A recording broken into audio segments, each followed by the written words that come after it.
Good morning everyone. तो हम लोग कल औद्योगिक क्रांति पे बात कर रहे थे और बातचीत जारी है। औद्योगिकरण क्या है, औद्योगिक क्रांति क्या है, ये दोनों बातें आपको बता दी गई थी। याद है ना सभी को? 4 अलग अलग फेज में चर्चा होती है। पहला फेज, दूसरा फेज, तीसरा और चौथा फेज। जो पहला फेज है वो बहुत इंपॉर्टेंट है क्योंकि वहीं से शुरुआत हो रही है, बदलाव हो रहा है। और उसमें भी ब्रिटेन पहला राष्ट्र है। पहले फेज में हम क्या देखते हैं? बेल्जियम, हॉलैंड, फ्रांस इत्यादि देशों में भी औद्योगिकरण होता है। फर्स्ट फेज में ही देख रहे हैं। क्लियर ना सभी को? फिर ब्रिटेन में औद्योगिकरण क्यों, और किसी भी यूरोपीय देश की तुलना में ब्रिटेन में ही क्यों? ठीक, दो बातों पे हम बात कर रहे थे। हम तो ऑलमोस्ट इतने मेजर कारण थे वो आपसे बात कर ली गई थी। एक बार आपको फिर दोहरा देता हूं कारणों में। सबसे पहला कृषि क्रांति या कृषि के क्षेत्र में परिवर्तन, आधारभूत कारण था वो। दूसरा, जनसंख्या वृद्धि पूरे पश्चिम यूरोप में हो रही थी, बट उसका जो वो था, आप देखोगे वृद्धि दर थी वो ब्रिटेन में ज्यादा थी। एक एग्जाम्पल उसका भी दिया था हमने। हर कारण के साथ उस कारण का औद्योगिकरण से क्या संबंध है? ठीक है, जैसे इस तरह के परिवर्तन है और ये औद्योगिकरण को कैसे आगे बढ़ा रहा है, ये दो बातें हमें हर कारण में हम नोटिस कर रहे थे। ठीक। तीसरा पॉइंट, व्यापार के क्षेत्र में परिवर्तन। परिवर्तन क्या हुए थे? भौगोलिक खोज के साथ ही मैंने परिणाम में आपको बता दिया था कि व्यापारिक क्रांति किसे कहते हैं। व्यापारिक क्रांति से पुर्तगाल, स्पेन, फ्रांस, हॉलैंड सभी को लाभ मिल रहा था। परिस्थितियां ऐसी बन गई थी कि 18वीं सदी तक आते आते सर्वाधिक लाभ किसको मिल रहा था? ब्रिटेन को मिल रहा था। क्यों? ब्रिटेन ने इस तरह से अपनी स्थिति को मजबूत कर लिया था, राजनीतिक तौर पे, सैनिक तौर पे, नौसैनिक तौर पे, कि दुनिया में 1750 तक आते आते उसने अपना दबदबा स्थापित कर लिया था। कारण नंबर 4 पे जब आपसे हम बात कर रहे थे, परिवहन के क्षेत्र में बदलाव, परिवर्तन, और नहरों पे सबसे ज्यादा काम किसी देश में हुआ तो वो ब्रिटेन में हुआ। इसमें कुछ प्रकृति की भी भूमिका, कुछ क्या, उस प्रकृति की ही भूमिका है। सभी देश में संभव नहीं है, अब स्विट्जरलैंड नहर बना नहीं सकता था। ठीक है, तो एक फैक्टर ये था वहां पे, देखा हमने। जब परिस्थितियां बदली तो रेलवे का विकास हुआ वहां पे, और मतलब विकास भी देखिए आप, लगभग 20 वर्ष में 6-6.5 हजार मील रेलवे लाइन का निर्माण। 1829 में कायदे से शुरुआत हुई थी मैनचेस्टर और लिवरपूल के बीच में। ठीक है, ठीक से नियमित तौर पे उपयोग होना शुरू हुआ था। पैसेंजर ट्रेन की बात करें तो हम 20 के दशक में कमर्शियल उपयोग शुरू हो गया था। 1829-30 यही वर्ष किताबों में लिखा रहता है जब शुरुआत हुआ। और अगले 20 साल में लगभग 6,000 या उससे ज़्यादा रेलवे मिल का निर्माण, मतलब ट्रैक का निर्माण किया गया। और 23 साल में, 24 साल में भारत में भी रेलवे पहुंच गया। कितना बड़ा डेवलपमेंट हो रहा है ब्रिटेन में। और उन्हें पता था ना कि बस हमें उत्पादन करना है, खपाने के लिए तो पूरी दुनिया सब इंतजार कर रही है। उन्हें बाजार की चिंता तो थी ही नहीं ना, दुनिया ललायित है, बस उन्हें आगे बढ़ना है। ठीक है, तो परिवहन का क्या फायदा होता है औद्योगिकरण में, उसको फिर कोरिलेट करना है आपको, वो लिखवा दिया था मैंने आपको। राजनीतिक कारण पे बहुत तरह से हमने चर्चा की थी पॉइंट्स लिखवाने के अलावा, क्योंकि मॉडर्न इंडिया से भी वो जुड़ जाता है। और वहीं पे मैं आपको कहते हुए बता रहा था कि देखो धीरे धीरे सवाल क्या होता है, बड़े जनरल किस्म के सवाल आएंगे, आपको लगेगा हम कहाँ पढ़े इसको हम। जैसे अभी रेलवे पे उसका वैश्विक करके पूछा था, ऐसे ही एक बार आ, अप्रवासी भारतीयों को लेके पूछ दिया था सवाल हिस्ट्री वाले सेक्शन में। वो भी बड़ा जनरल किस्म का सवाल था। जनरल अंडरस्टैंडिंग से वो सॉल्व होगा, उसके लिए कोई स्पेसिफिक स्टडी नहीं हो सकती है। तो एक तो होता है कि हम पढ़ रहे हैं, दूसरा हम उस ट्रेंड को भी समझ रहे हैं कि यूपीएससी के भी जनरलाइज करके सवाल, उसी में हम लोग बात करते रहते हैं ना, कोई क्वेश्चन जनरल इनफैक्ट आ भी जाता है कभी कभी। जितने आयाम उसके दिखाई पड़ते हैं सब पे हम लोग बात करते रहते हैं। क्लास लेक्चर बताना प्लस उससे रिलेटेड बातों को समझाना इक्वली इंपॉर्टेंट हो जाता है एग्जाम में, क्योंकि समझ काम आएगी फिर आपको एग्जाम के अंदर। राजनीतिक कारण के बाद हम लोगों ने अन्य आर्थिक कारण पे बात की थी। ऊपर वाले सब आर्थिक कारण ही, राजनीतिक कारण के अलावा। ठीक है, बट अलग से हमने बैंकिंग ढांचा उतना विकसित कहीं पे भी नहीं था, नंबर 1। नंबर 2, प्राकृतिक संसाधन। आप वो मशीन लोहा चाहिए ही चाहिए और उसको गलाने के लिए, चलाने के लिए कोयला चाहिए। दो बातें एकदम क्लियर है, लोहा और कोयला के बिना ये मैकेनाइजेशन संभव था ही नहीं, मशीनीकरण वहाँ मौजूद है, उन्नत क्वालिटी का भी है, नदियों के नज़दीक माइंस हैं। अब था कि कैसे निकाला जाए, पानी वानी बहुत आ जाता था।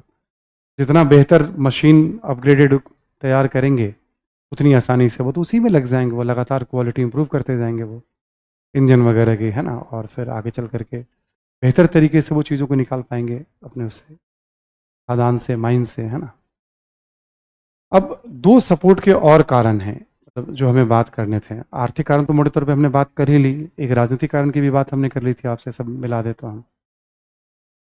एक तकनीकी कारण, यानी तकनीकों का विकास हुआ है, ठीक है, समय समय पे लोगों ने रिस्क लिया, विकास किया। और एक सामाजिक कारण कि जो भी कर रहे हैं वो लोग कर रहे हैं वहाँ के, उनमें रिस्क लेने की क्षमता, नए नए चीज़ों को जानने की ललक, अनुसंधान की ललक, ठीक, रिस्क लेने की क्षमता, अनुसंधान की ललक, है ना। परिवर्तन को कोई जल्दी अडॉप्ट नहीं करना चाहता है, नॉर्मल इंसान कंफर्ट रहना चाहता है। ये ह्यूमन टेंडेंसी है, और ह्यूमन टेंडेंसी के लिए बहुत ज़्यादा जरूरी होता है थोड़ा अपने आप को समझें और आसपास को देखें, तो लगभग एक जैसी मेंटालिटी बहुत सारी बातों में दिख जाएगी ह्यूमन टेंडेंसी में आपको, है ना। एक जैसी मेंटालिटी आपको दिख जाएगी, तो कोई भी इतना आसान नहीं होता है परिवर्तन को अडॉप्ट करना। तो वो अडॉप्ट कर रहे हैं, रिस्क ले रहे हैं। हमने बताया था आपको कभी कि 10,000 से ज़्यादा इन्वेंशन हुए हैं 1800 तक, और 5-7 इन्वेंशन ने ही जीवन बदल दिया। उतना पैसा तो बर्बाद गया ना, उतना टाइम बर्बाद गया, बट कोई रिस्क तो ले रहा है। जो इंजन बनाया गया, ठीक है, उसमें कोई इन्वेस्टर तैयार हुआ, ठीक है, कोई साइंटिस्ट उसके पीछे काम करना शुरू किया, जो इन्वेंटर था, ठीक है, जेम्स वॉट की ही बात करें हम लोग, है ना। तो और वोल्टन उसको फिनांस कर रहा था, तो भाई वो रिस्क ले रहा है ना कई दशक तक, वो कुछ बात है तभी रिस्क ले रहा है वो, और एक बार वो शुरू हुआ तो फिर परिवहन की दुनिया बदल गई। ठीक है, तो टाइम टेकिंग प्रोसेस है। हम लोग तो पीछे घटना घट गई है ना, तो हम बहुत आराम से देख सकते हैं क्या क्या हुआ। जैसे आज जो घटना घट रही है उसको बहुत आराम से नहीं देख पाएंगे हम, बट आज से 50 साल के बाद जब आप जीवन के अंतिम अवस्था में होंगे, ठीक है, मैं तो शायद ना रहूं, शायद क्या कंफर्म ही नहीं रहूंगा उस समय, ठीक है, तो आप नहीं, एक औसत आयु की बात कर रहा हूं मैं उस हिसाब से, ठीक है, तो आप जब बैठ के देखेंगे, अच्छा उस दौर के बारे में ऐसे बताया जाता है, जिस फेज में अभी आप मौजूद हैं। घटनाएं घटने के बाद ना उसका मूल्यांकन आसान हो जाता है। आज नेहरू इरा का मूल्यांकन आसान है, इंदिरा इरा का मूल्यांकन आसान हो जाता है, शास्त्री जी ने क्या किया क्या नहीं किया, है ना। बट मोदी जी का मूल्यांकन आज अभी उतना संभव नहीं, क्योंकि अभी ऑलरेडी उस प्रोसेस में है, ठीक है। बट आज से 30 साल 40 साल के बाद उनकी नीतियों का भी मूल्यांकन, वाजपेयी जी की नीतियों का मूल्यांकन हो जाता है, ठीक है। तो ऐसे ही चलता रहता है। तो अभी बैठ करके हम लोग देख लेते हैं कि क्या क्या हुआ, कैसे बदलाव हुआ, ये इतिहास, ठीक है। उस पैटर्न को समझना, बदलाव को देखना, सीखने के लिए तो बहुत कुछ है ही। तो तकनीकी कारण और सामाजिक कारण, दो कारण और है जिसको हम लोग ऐड कर लेंगे, ठीक है। तो ये कंप्लीट हो जाएगा, लिखें आप ज़रा, ठीक है। सामाजिक कारण,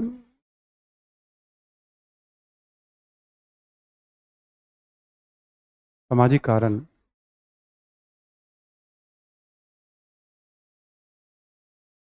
इसी में लिखें आप, सामाजिक कारण में कि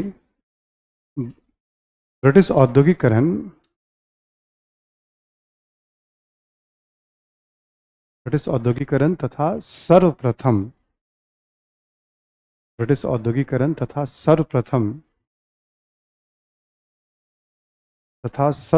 ब्रिटेन में औद्योगिकरण, ब्रिटिश औद्योगिकरण तथा सर्वप्रथम ब्रिटेन में औद्योगिकरण,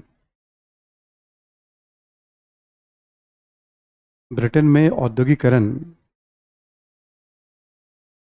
के पीछे, के पीछे ब्रिटिश समाज की महत्वपूर्ण भूमिका थी, ब्रिटिश समाज की भी महत्वपूर्ण भूमिका थी।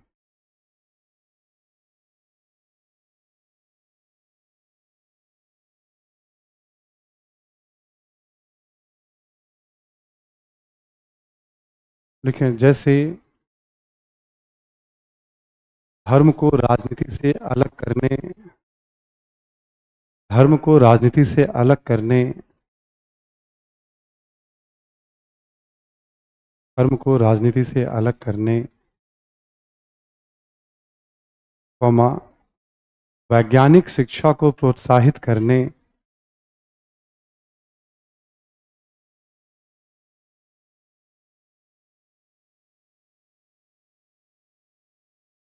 प्रोत्साहित करने, कौमा आधुनिक राजनीति की ओर, आधुनिक राजनीति की ओर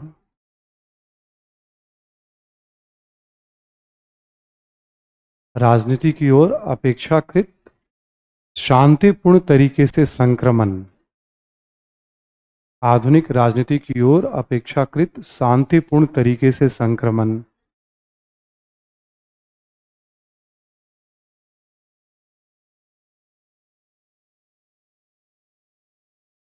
शांतिपूर्ण तरीके से संक्रमण, खून खराबा नहीं हुआ। तो इसमें लोगों की भूमिका है। राजा ने अधिकार छोड़ा, हाउस ऑफ लॉर्ड्स, सामंतों और पादरियों के पास अधिकार है। जब विरोध हुआ तो उन लोगों ने भी अधिकार छोड़ दिया, उसमें भी ज्यादा खून खराबा नहीं हुआ, मध्य वर्ग के पास अधिकार आ गया। और जब विरोध हुआ तो मजदूरों और किसानों को भी अधिकार मिल गया, उसमें भी ज्यादा खून खराबा नहीं हुआ। तो ये क्यों? समाज के लोगों की दूरदर्शिता ही तो है। ठीक है, तो आधुनिक राजनीति की ओर शांतिपूर्ण तथा सुगमता पूर्वक संक्रमण, सारी बातें पीछे मैं एक बार बता चुका हूं अलग अलग कॉन्टेक्स्ट में आपको। ठीक है, तो अब उस सामाजिक विशेषता को हम यहाँ लेकर के आ रहे हैं। कुछ समाज डिफरेंट थोड़ा है यूरोपीय देशों की तुलना। इसी में लिखें आप, लिखें कि नए नए आविष्कारों में, नए नए आविष्कारों के लिए निवेश करने का साहस,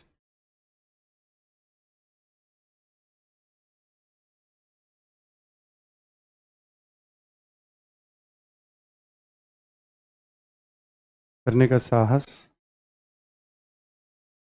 ठीक है, कॉमा देख के लिखें आप, जमींदारों के द्वारा भी, जमींदारों के द्वारा भी आर्थिक गतिविधियों में निवेश, जमींदारों के द्वारा भी आर्थिक गतिविधियों में निवेश,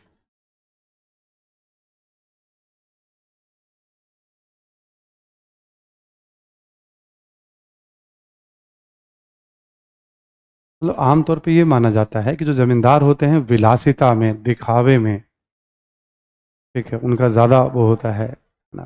पुराने टाइम के जो जमींदार हुआ करते थे, यहाँ भी विलासिता खूब है, बट उसमें भी संख्या ज़्यादा है जो निवेश कर रहे हैं बाकी यूरोपीय देशों की तुलना में। ऐसा नहीं है कि एकदम यहाँ पे लग्जरी नहीं है, खूब लग्जरी है यहाँ पे भी, बट तुलना की जाती तो देखा जाता है उन जमींदारों की संख्या यहाँ ज़्यादा है हॉलैंड फ्रांस की तुलना में, जो आर्थिक फायदे के लिए भी काम कर रहे हैं। ठीक, निवेश इत्यादि विशेषताएं लिखें आप,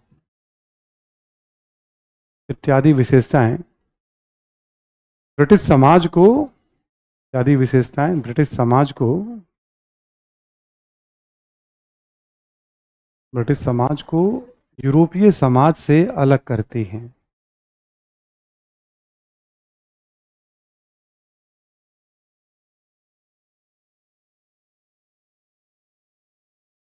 ठीक है, यूरोपीय समाज से अलग करती हैं, है ना।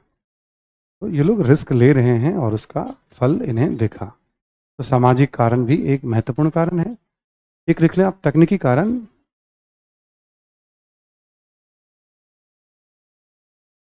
लिखें तकनीकी विकास के बिना,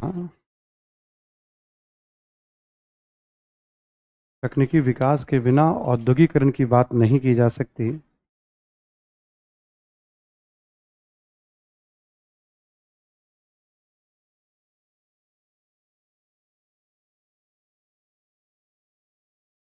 ठीक है, तकनीकी विकास के बिना औद्योगिकरण की कल्पना नहीं की जा सकती। क्या हुआ? जो निकल जाए लाइन लिख देना, ठीक है। तकनीकी विकास के बिना औद्योगिकरण की कल्पना नहीं की जा सकती। ठीक है, 18वीं सदी के उत्तरार्ध में,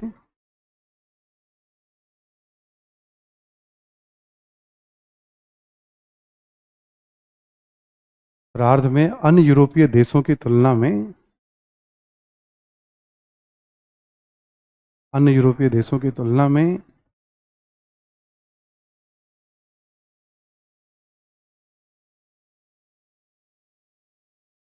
अन्य यूरोपीय देशों की तुलना में तकनीकी विकास के क्षेत्र में भी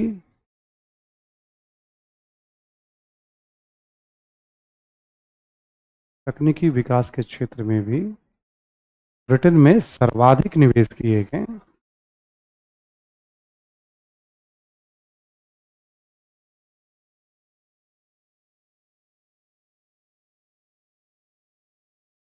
सर्वाधिक निवेश किए गए हैं और कुछ तकनीकों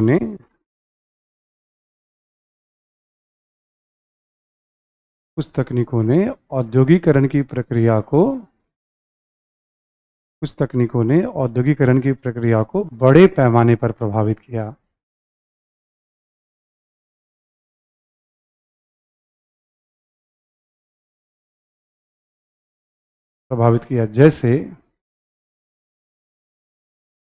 जैसे कपड़ा उद्योग के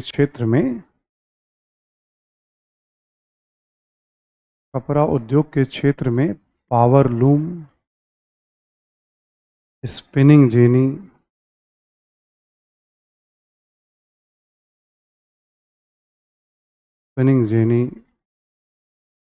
flying shuttle, power loom, spinning jenny, flying shuttle इत्यादि। बेसिकली इसमें क्या था कि मशीन जो है, कौन ज़्यादा धागा निर्माण कर सकता है, कि कौन कपास से बीज को अलग कर सकता है और कौन तेजी से कपड़ों की बुनाई। ठीक है, तो इस पे अलग अलग ने स्पीड बढ़ा दी पहले की तुलना में। ठीक, इसी में लिखें आप अगला पॉइंट कि लौह इस्पात के क्षेत्र में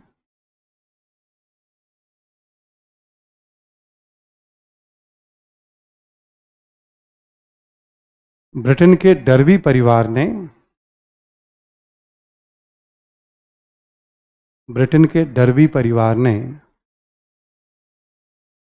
लोहे को मनचाहा आकार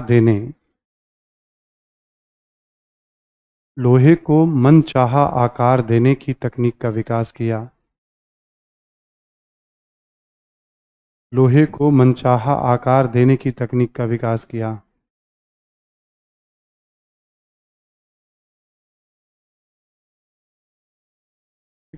डर्बी परिवार ने लोहे को मनचाहा आकार देने की तकनीक का विकास किया। मशीन को तो आपको शेप देना पड़ेगा। ठीक है, तो डर्बी परिवार की 2-3 पीढ़ियां इसमें लगी रही लगातार अनुसंधान में, और की बहुत बड़ी भूमिका रही, है ना, कि एक बड़ी भूमिका रही। ठीक है, इसी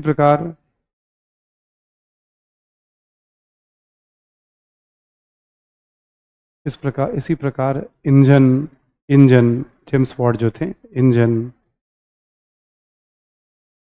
तथा कुछ अन्य तकनीकी विकास ने भी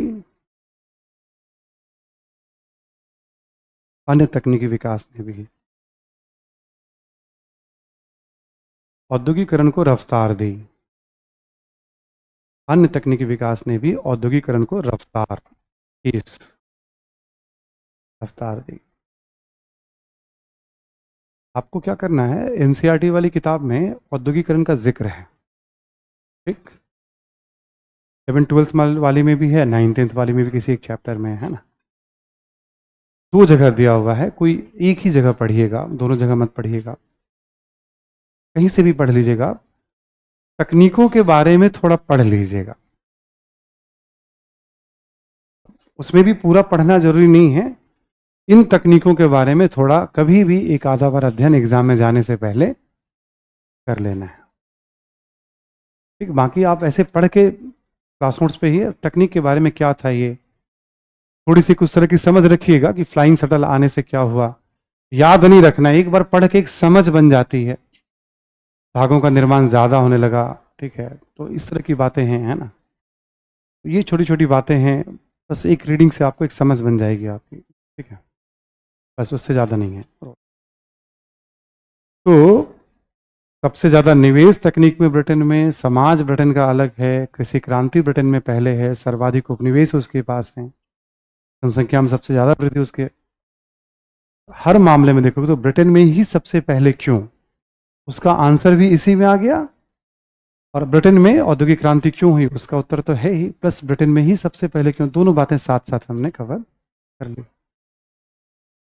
तो अब इसको थोड़ा सा ऐसे रुक करके देखोगे तो हॉलैंड में औद्योगिकरण क्यों हुआ, फ्रांस में क्यों हुआ, तो आप ये मान लेना कि लगभग जैसे जनसंख्या वहां भी बढ़ रही है, तो मांग और सस्ता श्रम वहां पे भी, खेती में उत्पादन वहां भी, वो खुद नहीं भी करेंगे तो एक समुद्र ही तो है, थोड़ी सी इंग्लिश चैनल है, पार करके हॉलैंड में भी चीजें पहुंच जाएंगी थोड़े समय के बाद। ज्ञान सबसे जल्दी ब्रिटिश ज्ञान कहीं पहुंचेगा तो वो बेल्जियम, हॉलैंड और फ्रांस है। जिन लोगों ने पैसा लगाया, अब उसमें हस्तक्षेप नहीं है, राज्य को हस्तक्षेप नहीं करना है, राज्य को केवल कानून व्यवस्था बना के रखनी है, राज्य बहुत ज्यादा से ज्यादा सीमा शुल्क और संरक्षण, व्यक्ति को विकास के लिए छोड़ दीजिए आप। हर व्यक्ति अपने बारे में ज्यादा सोचेगा, आप मत सोचिए उसके बारे में, वो अपने कल्याण का ध्यान रखेगा, उसको अच्छा इन्वायरमेंट दीजिए ताकि वो अपने विकास के लिए काम करे। हर व्यक्ति जब अपने कल्याण के लिए काम करेगा तो फिर उसी में पूरे समाज का कल्याण निहित है।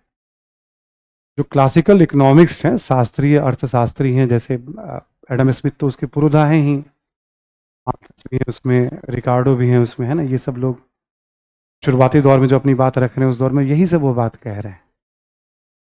अब कोई इंजन बहुत बनाने लगा तो उसकी डिमांड बढ़ गई, शुरू शुरू में ब्रिटिश सरकार भी कहती थी नहीं निर्यात मत करो, वहां के समाज करो, हमारा जो है स्पेशलाइजेशन चला जाएगा। ठीक है, बोले कि नहीं हम इतना बना रहे हैं, बेचेंगे ना, पैसा कमाएंगे हम। ठीक है, क्यों हम इतना पैसा लगा रहे हैं पैसे कमाने के लिए, तो हम फिर वो निर्यात करना शुरू करेंगे। वो जो बना रहा है उसको, उसकी इंजीनियरिंग की समझ, उसके टेक्नीशियन की समझ उसको बेहतर है, पता चला उसकी पढ़ाई करने के लिए लोग वहां आएंगे, उससे कमाएंगे, या वो अपने एक्सपर्ट को भेजेंगे, जा तुम्हारा मशीन खराब, रुको मैं भेज रहा हूँ किसी को, इतना पैसा लगेगा। भाई बड़ी समस्या होती थी ना, कोई पत्र लिख रहा है फिर चीज़ें आ रही हैं, तो तभी तो आवश्यकता, टेलीफोन हो जाए, टेलीग्राम आ जाए, जल्दी से सूचना भाई वहाँ भेजा गया, पैसा ट्रांसफर हो रहा। जरूरत के हिसाब से चीज़ें बदलती चली गई। ठीक है, तो इन सब देशों में औद्योगिकरण गया है। तो कॉमन रीजन यही होंगे, फ्रांस में औद्योगिकरण क्यों, पढ़ना नहीं है आपको, ठीक, जनसंख्या वृद्धि एक कॉमन रीजन है, कृषि का विकास एक कॉमन है, प्राकृतिक संसाधनों की उपलब्धता वहां पे भी है। तो आपसे कभी नहीं पूछने जा रहे एग्जाम में, ग्रेजुएशन में भी नहीं पूछा था कि फ्रांस में क्यों होता है, बहुत पूछता है तो फ्रांस, हॉलैंड, बेल्जियम की तुलना में ब्रिटेन में पहले क्यों हुआ, फ्रांस, हॉलैंड, बेल्जियम ना भी लिखे तो पूछ दे ब्रिटेन में पहले क्यों हुआ, तब भी वही बात होती है, जैसा आईएएस में पूछा गया। ये कभी नहीं पूछने वाला आपसे, बट कभी औद्योगिकरण की बात होगी तो आपको पता होगा ना, प्राकृतिक संसाधन चाहिए, परिवहन के साधन चाहिए, बाजार है, सस्ता श्रम है, पूंजी है। ठीक है, आखिर कॉमन कुछ रीजन, हर रीजन हर देश में नहीं होंगे, एक दो कम हो सकते हैं, एक तो ज्यादा हो सकते हैं। तो किसी भी देश की औद्योगिकरण के लिए एक खाका बना लीजिएगा, ये सब बातें होनी चाहिए। जरूरी नहीं कि जापान में सारी बातें हों, स्विट्जरलैंड में सारी बातें हों, बट आप अपनी एक समझ बना लीजिए कि ऐसा होता है। जहां जहां औद्योगिकरण होता है वहां उस समाज में बदलाव भी का भी एक तरीका है, उसी तरह के बदलाव सभी औद्योगिक समाज में आपको दिखेंगे। अब जो हम ब्रिटिश परिणाम पढ़ने वाले औद्योगिक क्रांति का ब्रिटेन में, वैसा ही पैटर्न दुनिया के अलग अलग देशों में भी आपको, भारत में भी दिखेगा।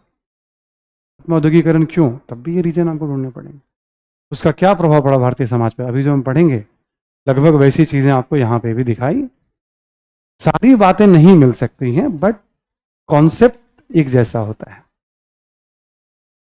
वो हेल्प करता है। इसलिए औद्योगिकरण में ब्रिटिश औद्योगिकरण ही पढ़ा जाता है, बाकी थोड़ा बहुत दूसरे राष्ट्रों के बारे में पढ़ते पढ़ते समझ बन जाती है कि जापान का औद्योगिकरण ब्रिटेन से क्यों अलग था, या जर्मनी का औद्योगिकरण कैसे अलग था। ठीक है, तो वो थोड़ी बहुत बात है, जैसे जर्मनी का औद्योगिकरण कैसे अलग था, आप कुछ भी नहीं जानते, आप एक बात तो कह ही सकते हैं, नंबर एक ब्रिटेन से कैसे अलग था? तो भाई ब्रिटेन के बहुत बाद में वहां औद्योगिकरण की शुरुआत हुई, कह सकते हैं ना सभी लोग। वियना सम्मेलन तो कुछ था, कुछ आता पता नहीं था। क्या जर्मनी के पास कोई उपनिवेश था? क्या नहीं था, ब्रिटेन के पास उपनिवेश था। जर्मन औद्योगिकरण में उपनिवेशों की कोई भूमिका नहीं थी। दूसरी बात हम कह सकते हैं। तीसरी बात हम क्या देखते हैं कि जर्मन औद्योगिकरण को प्रदान करने में वहां राज्य की भूमिका थी, जोलवरीन बना करके। हमने कुछ नहीं पढ़ा, बस कभी पूछ ही देगा और आप सोचोगे हम पढ़ेंगे। इस तरह से कोई किताब, कोई नोट्स भी नहीं मिलने वाले। इसलिए मैं कहता हूं समझ केवल कुछ कुछ बातों को रिलेट करते जाएंगे, समझते चलिएगा आप उसको। तीसरी बात हो गई, ठीक। तो एक राष्ट्र के रूप में जब जर्मनी मजबूत होगा तो औद्योगिक विकास ज्यादा होता है।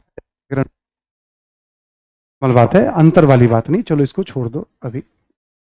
हमने क्या बताया आपको, जर्मनी औद्योगिकरण सेकंड फेज में हम क्या देखते हैं, वहां इलेक्ट्रिसिटी की भूमिका, पेट्रोलियम की भूमिका अधिक है, प्लास्टिक की भूमिका है, केमिकल की भूमिका है। ब्रिटिश औद्योगिकरण में फर्स्ट राउंड में देखेंगे आप, जहां कोल ने एक बड़ी भूमिका अदा की, वही जर्मन औद्योगिकरण में सेकंड फेज औद्योगिकरण है।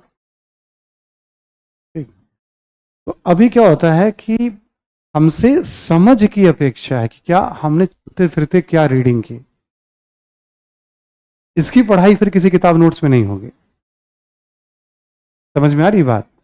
प्लस औद्योगिकरण टॉपिक, विश्व इतिहास का सब टॉपिक ओपन है। मैं नहीं लिखा हुआ कि ब्रिटेन का ही पढ़ना है। भारत भी पूछ देगा आपसे, पूछा है विश्व इतिहास में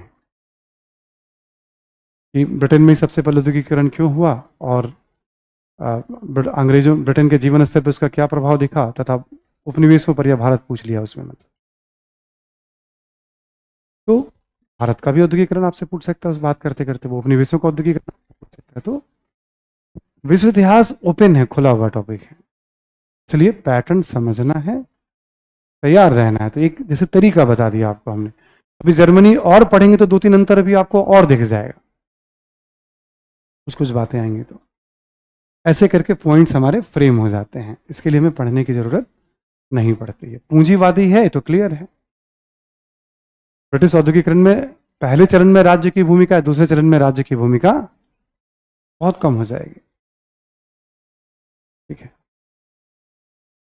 तो प्रभाव के भी कॉमन पॉइंट होने वाला, लिखें आप जरा प्रभाव।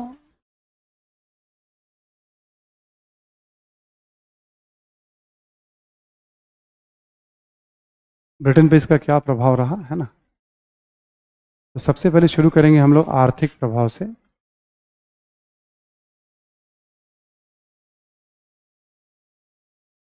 आर्थिक प्रभाव में लिख लें आप।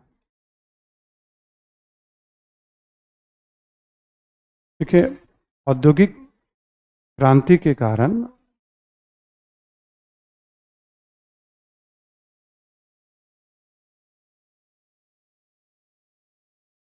अर्थव्यवस्था के सभी क्षेत्रों में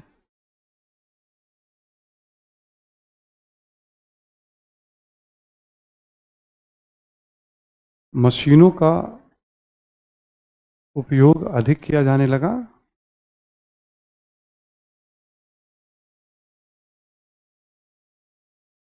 किया जाने लगा और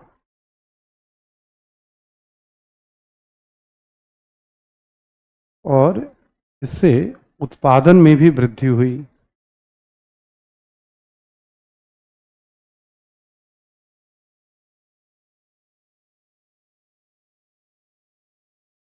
तो सिंपल सी बात है, मशीन आ गया तो उद्योग में, खेती में, हर जगह मशीन जाएगा और इससे उत्पादकता पहले की तुलना में बढ़े। हर समाज में ऐसा ही होगा, जहां मशीन जाएगा ऐसे ही बदलाव। अगला पॉइंट लिखें। लिखें, परिवहन के परिवहन के द्रुतगामी साधन का विकास, फास्ट।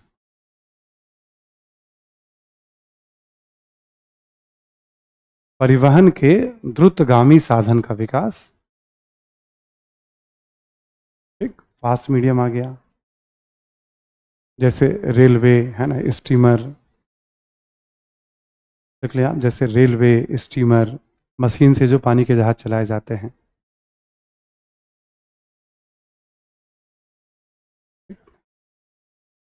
आगे लिखें आप, लिखें औद्योगिकरण के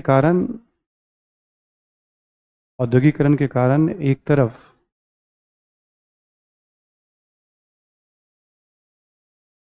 रोजगार के अवसर उपलब्ध हुए,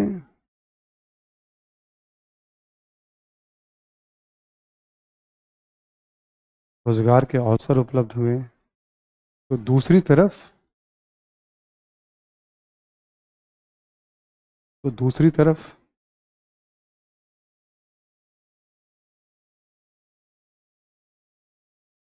दूसरी तरफ कुटीर उद्योगों का पतन हुआ, कुटीर उद्योगों का पतन हुआ और कारीगरों का जीवन प्रभावित हुआ, कारीगरों का जीवन प्रभावित हुआ।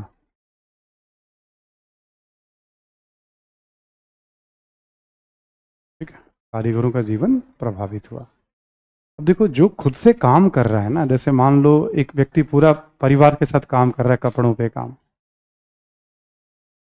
अपने जहां उनका घर है, मतलब आमतौर पे जो भी इलाका है, रहने की जगह पर्याप्त है, टहलने की जगह पर्याप्त है, अच्छी हवा पानी उसे मिल जा रहा है। अब एकदम से जब उसका काम बंद हो जाएगा तो वो मजदूर के रूप में एक तरह से उसका डिटोरिएशन है। तो जो भूमिहीन श्रमिक हैं उसके लिए ठीक है, या जो एक नया वर्ग मान लो तैयार हो रहा है, उसको लगता है कोई भी काम हमें मिल जाए, पर जो ऑलरेडी कारीगर है उसके लिए मजदूरी करना ठीक, वो कुशल से अकुशल हो जाएगा वो। ठीक है, तो वो बहुत मुश्किल से या तो एडजस्ट करेगा मजबूरी में, या उसको तकलीफ होनी है, उसको तकलीफ होनी है।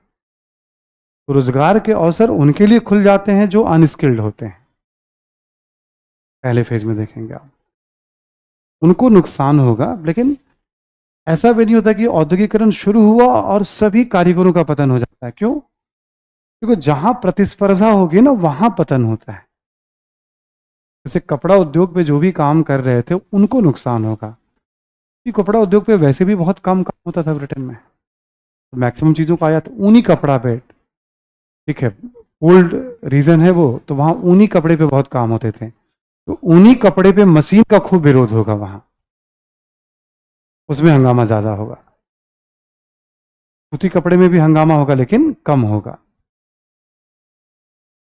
सूती कपड़े में भी हंगामा होगा लेकिन कम होगा। ठीक है, बट फिर भी पतन होता है। चलो, ब्रिटेन में उद्योगों का पतन हुआ। ठीक,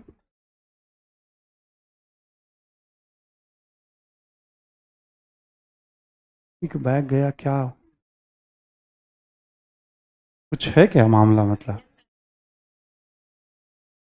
कुछ मामला है? ओके, अच्छा, मुझे लग रहा है कि क्या कुछ चल रहा है। ठीक है, कोई बात नहीं, अलग अलग लोग हैं अलग अलग मामले के लिए, जिस मामले के लिए मैं हूं पहले वो बताऊंगा। ये बात समझ में आ रही है आप सभी को? अब देखो, एक अंतर यहीं पे, भारत से जब आप तुलना करेंगे, भारत से जब आप तुलना करेंगे तो ब्रिटिश, जब ब्रिटेन में उद्योगों का विकास हुआ, वहां कुटीर उद्योगों का पतन हो रहा, तो उनके पास रोजगार के अवसर हैं, बट ब्रिटेन क्या करेगा, अपने माल को भारत में भी खूब बेचेगा। बट भारत का जब उद्योगों का पतन होगा तो भारत के लोगों के पास रोजगार के अवसर नहीं होंगे। अंतर समझ में आ रही? क्योंकि भारत उपनिवेश है, तो ब्रिटिश औद्योगिकरण की कीमत भारत अदा करेगा या उपनिवेश अदा करेंगे। ठीक, ब्रिटेन के आर्थिक फायदे के लिए भारत की अर्थव्यवस्था, चाहे कृषि हो, व्यापार हो, उद्योग हो, परिवहन हो, उसके आर्थिक फायदे के लिए अर्थव्यवस्था के सभी क्षेत्रों में आपको परिवर्तन, इसको हमने कहा था उपनिवेशीकरण।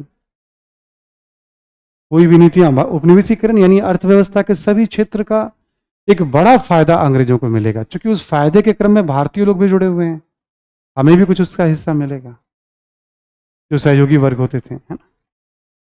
ठीक है, तो ये ऐसे करके इसको हम लोग रिलेट करते हैं। ठीक, अगला पॉइंट लिखें आप, लिखें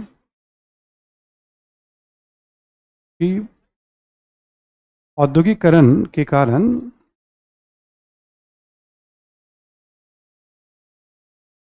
शहरों का तेजी से विकास हुआ,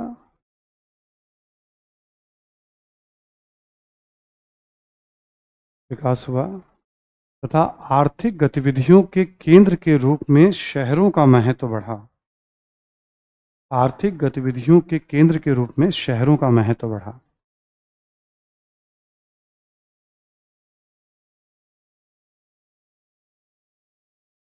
शहरों का महत्व बढ़ा आर्थिक गतिविधियों के केंद्र के रूप में। जिस जिस समाज में औद्योगिकरण होता है वहां पे शहरीकरण भी होता है, एक स्वाभाविक सा चीज है। दुनिया के किसी भी देश में आपको दिखेगा यह परिवर्तन। ठीक, औद्योगिकरण के साथ शहरों का महत्व भी तेजी से बढ़ेगा और सारी आर्थिक गतिविधियां शहरों से संचालित। अब हम लोग उस फेज में है कि नहीं, शहरों को उद्योगों से बाहर करना, उद्योग को अलग करना है। अभी वो फेज है जब उद्योग और शहर सिनोनिमस, पर्यायवाची हो जाएंगे। अब हम उस दौर में कि नहीं, उद्योगों को मानवीय बस्तियों से अलग कीजिए ताकि लोग हवा पानी बेहतर तरीके से ले पाए। हम उस फेज में चल रहे हैं इस समय भी हम। ठीक, तो आप देखोगे औद्योगिकरण के कारण ब्रिटिश अर्थव्यवस्था में आपको क्या बदलाव, इस तरह का बदलाव दिखेगा। एक और पॉइंट लिख लें आप। देखिए, उपभोक्ता वस्तुओं की उपलब्धता, उपभोक्ता वस्तुओं की उपलब्धता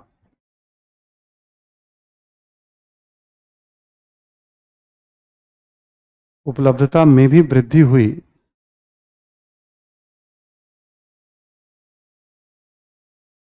हालांकि यह लोगों की क्रय क्षमता पर निर्भर करती थी।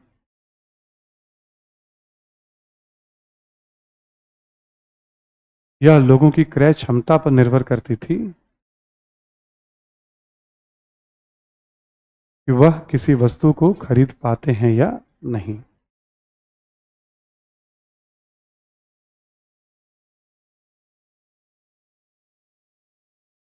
किसी वस्तु को खरीद पाते हैं या नहीं। जो चॉइस बढ़ा है हर चीज का, कपड़ों का, जूतों का, किसी भी चीज का, वो औद्योगिक हाथ से बनने में तो बहुत टाइम लगेगा। आप ऑर्डर देंगे तब बन के आएगा आपका। तो जब बल्क में उत्पादन होगा तो लागत कम हो जाता है, लागत कम होता है तो कीमतें भी थोड़ी, बट गरीब व्यक्ति के लिए तो वो कीमत भी बहुत ज्यादा हो जाता है जो अफोर्ड नहीं कर सकता। बट फिर भी पहले की तुलना में विकल्प बढ़ेगा, अच्छी गुणवत्ता की चीजें भी बाजार में आएंगे, तो पहले की तुलना में चीजें बढ़ेंगे। जीवन सुगम होगा मशीनों के कारण, तकलीफ है बट बेहतर भी होता है जीवन इसके कारण। ठीक है, हम लोग हैं उसी दौर के हैं, मशीनी वाले दौर के हैं। ये हो गया आपका आर्थिक प्रभाव। अब आप ऐसे सोचो कि ये परिवर्तन जहां जैसे भारत में औद्योगिकरण होगा ना, जहां जहां वहां पे भी आपको ये बदलाव दिखेंगे। जापान में भी दिखेंगे, जर्मनी में भी दिखेंगे। इसीलिए दूसरे देशों का अलग से पढ़ने की जरूरत नहीं पड़ती है, अंडरस्टैंडिंग कॉमन होती है। कुछ कुछ बदलाव कालखंड, नीतिगत, वो सब पढ़ते पढ़ते आ जाता है। ठीक, देखिए सामाजिक प्रभाव, सामाजिक प्रभाव,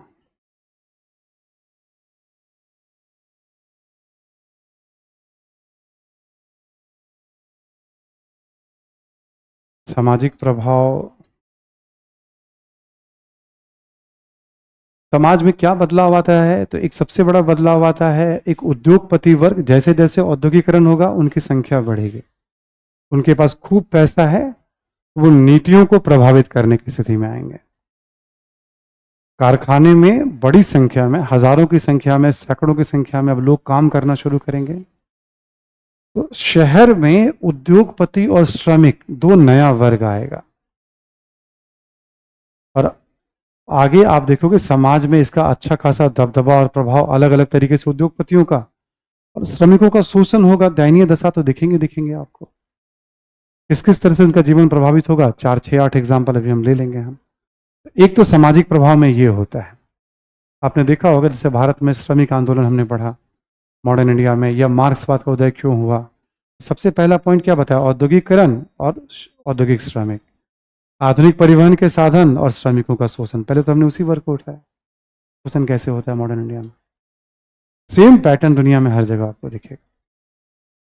ये तो दो बड़े बदलाव होंगे जिसकी बात कर लेंगे। सामाजिक प्रभाव में और क्या क्या बदलाव होगा, आपको देखोगे गांव से शहर की तरफ माइग्रेशन बढ़ जाता है। देख लेना एक बार ठीक से।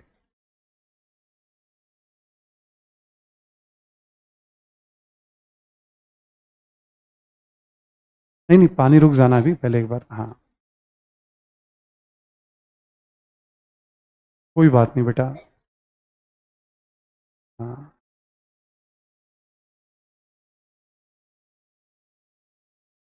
ऑनलाइन स्टूडेंट जो भी हो उनको लगता होगा क्या हुआ।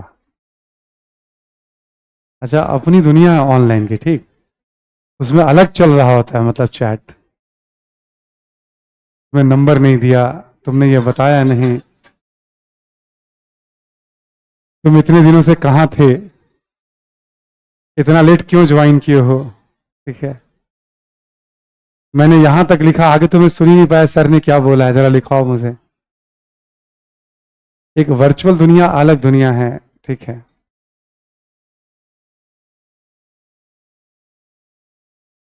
कभी भी प्रॉब्लम हो थोड़ी बहुत बाहर भी चले जाना है ना, खुली हवा में सांस वांस लेके आ जाना।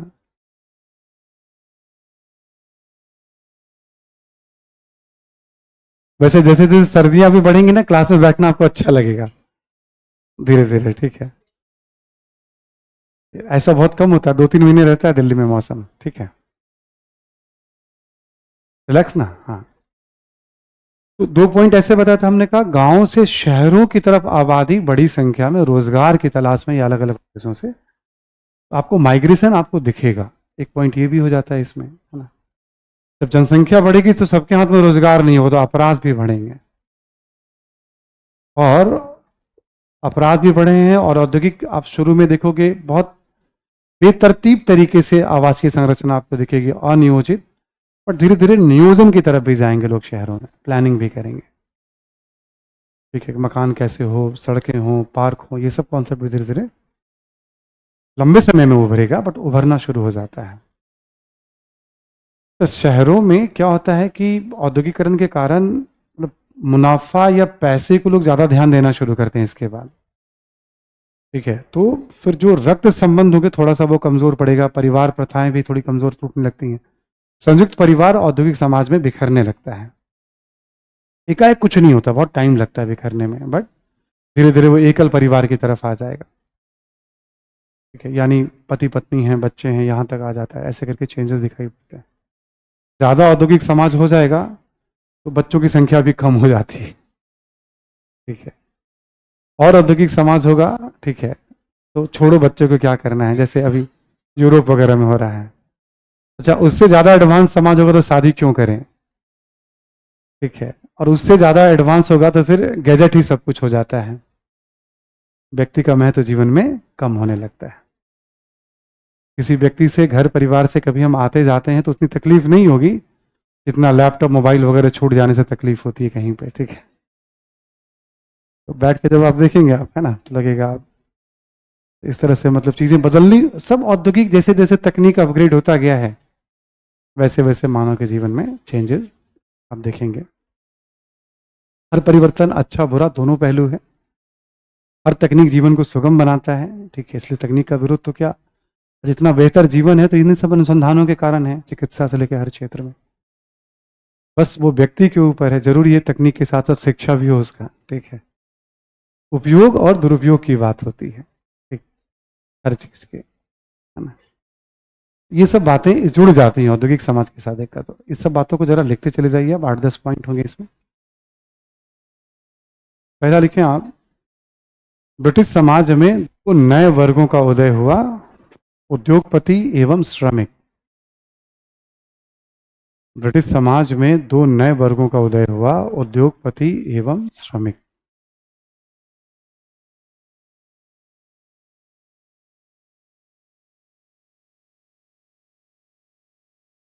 उद्योगपति एवं श्रमिक, श्रमिक। अगला पॉइंट लिखें, क्योंकि उद्योगपतियों का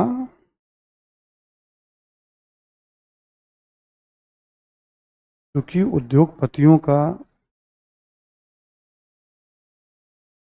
उद्योगपतियों का उत्पादन के साधनों पर नियंत्रण था।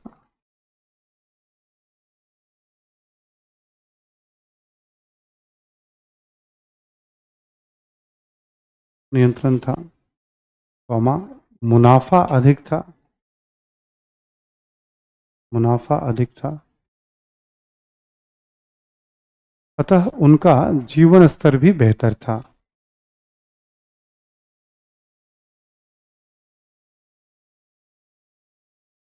हाँ, जीवन स्तर भी बेहतर था, लिख लेंगे आप। जैसे जैसे खान पान, शिक्षा, चिकित्सा,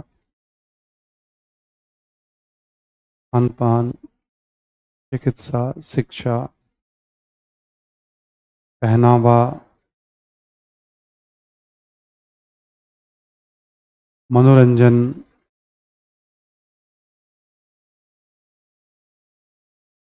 आवासीय स्थिति, रहने की जगह, आवासीय संरचना इत्यादि। ठीक, क्योंकि पैसा था तो इनका जीवन स्तर भी, हर चीज इनका बेहतर तो दिखेगा धीरे धीरे समाज में। अगला पॉइंट लिखें। दूसरी तरफ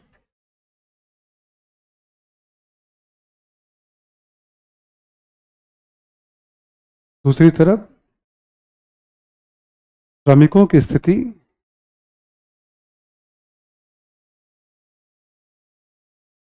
अच्छी नहीं थी।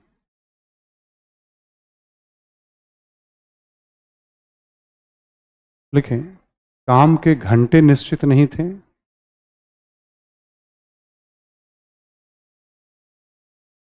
काम के घंटे निश्चित नहीं थे।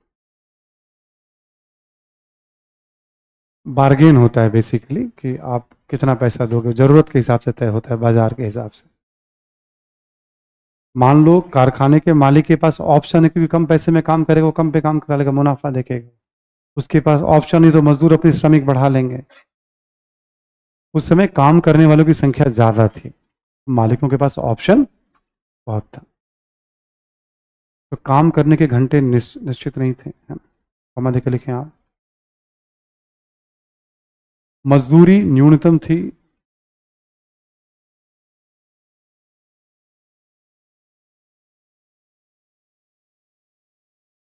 बच्चों और महिलाओं का विशेष तौर पर शोषण होता था।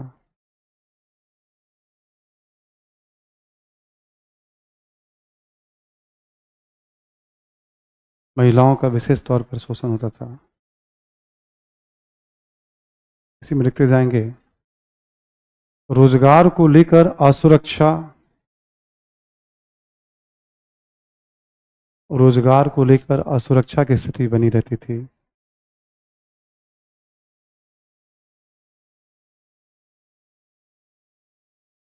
ठीक, रहती थी, इसी में लिखें आप। स्थिति बनी रहती थी। रहने की जगह अच्छी नहीं थी। ब्रैकेट में लिख लेंगे आप। हवा, पानी, रोशनी इत्यादि की समस्याएं। हवा, पानी, रोशनी इत्यादि की समस्याएं।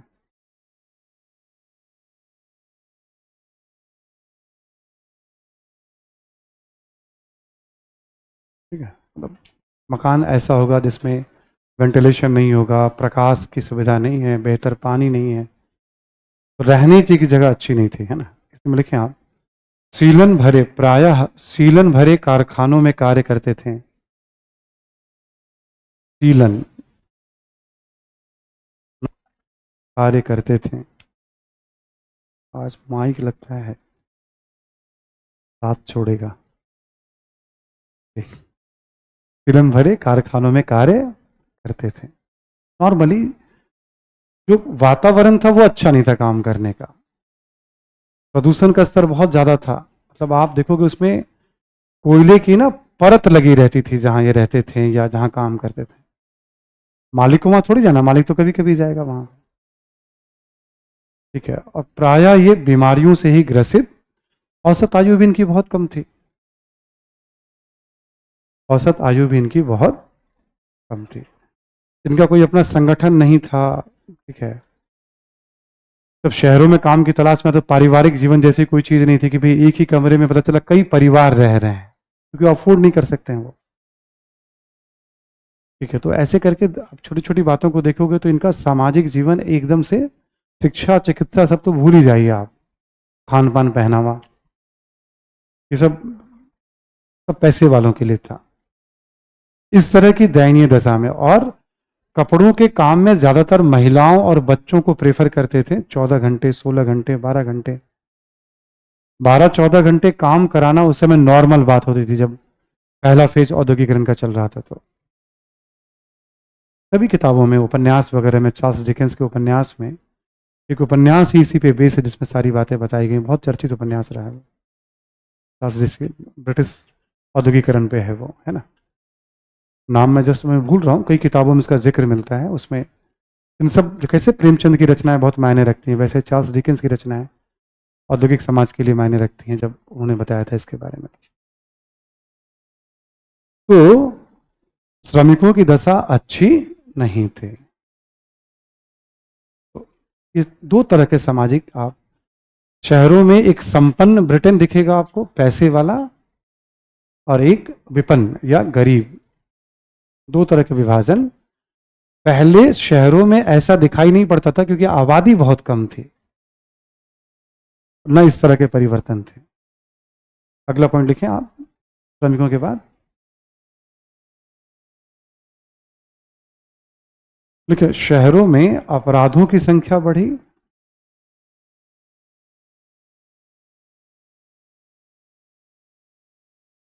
अपराधों की संख्या बढ़ी तथा मादक पदार्थों का सेवन भी, मादक पदार्थों का सेवन भी। अब देखो छोटी छोटी बातें हैं, जैसे पैसे वाला व्यक्ति यदि शराब का सेवन कर रहा है वो, तो वो शौक से कर रहा है, ठीक। एक गरीब व्यक्ति शराब का सेवन कर रहा है तो एकदम से नहीं कह सकते कि शौक से वो नहीं कर सकता है, हाँ, ये नहीं कह सकते किसी के बारे में, लेकिन मजबूरी बहुत बड़ी बात होती है। जो भी कमा रहा है उस पैसे को, ताकि वो रोजमर्रा की समस्याओं से अपने आप को मुक्त रखना चाहता है। बड़े पैमाने पे नशाखोरी का प्रचलन, जो कि आज भी समाज में हम लोग देख सकते हैं, ठीक है। तो पहले इस तरह का कल्चर नहीं था, अभी कल्चर बढ़ा औद्योगिक समाज में, वहां ब्रिटेन में भी अपराधों की संख्या बढ़ी। नेक्स्ट पॉइंट लिखें आप, देखिए ग्रामीण क्षेत्रों से शहरों की तरफ माइग्रेशन बढ़ा,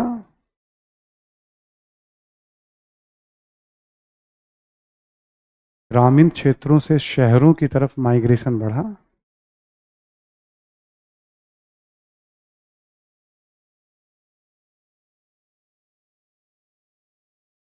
ठीक है, नेक्स्ट लिखेंगे आप कि औद्योगिकरण के साथ साथ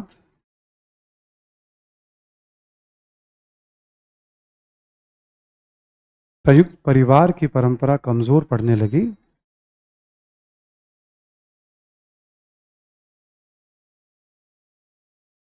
संयुक्त परिवार की परंपरा टूटने लगी या कमजोर पड़ने लगी।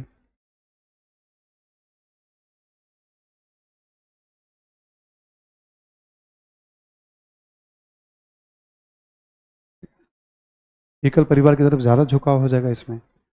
एक और लिखें आप, औद्योगिक समाज में, एक समाज में रक्त संबंधों से अधिक, रक्त संबंधों से अधिक व्यावसायिक हितों को प्राथमिकता दी जाने लगी, रक्त संबंधों से अधिक व्यावसायिक हितों को प्राथमिकता दी जाने लगी।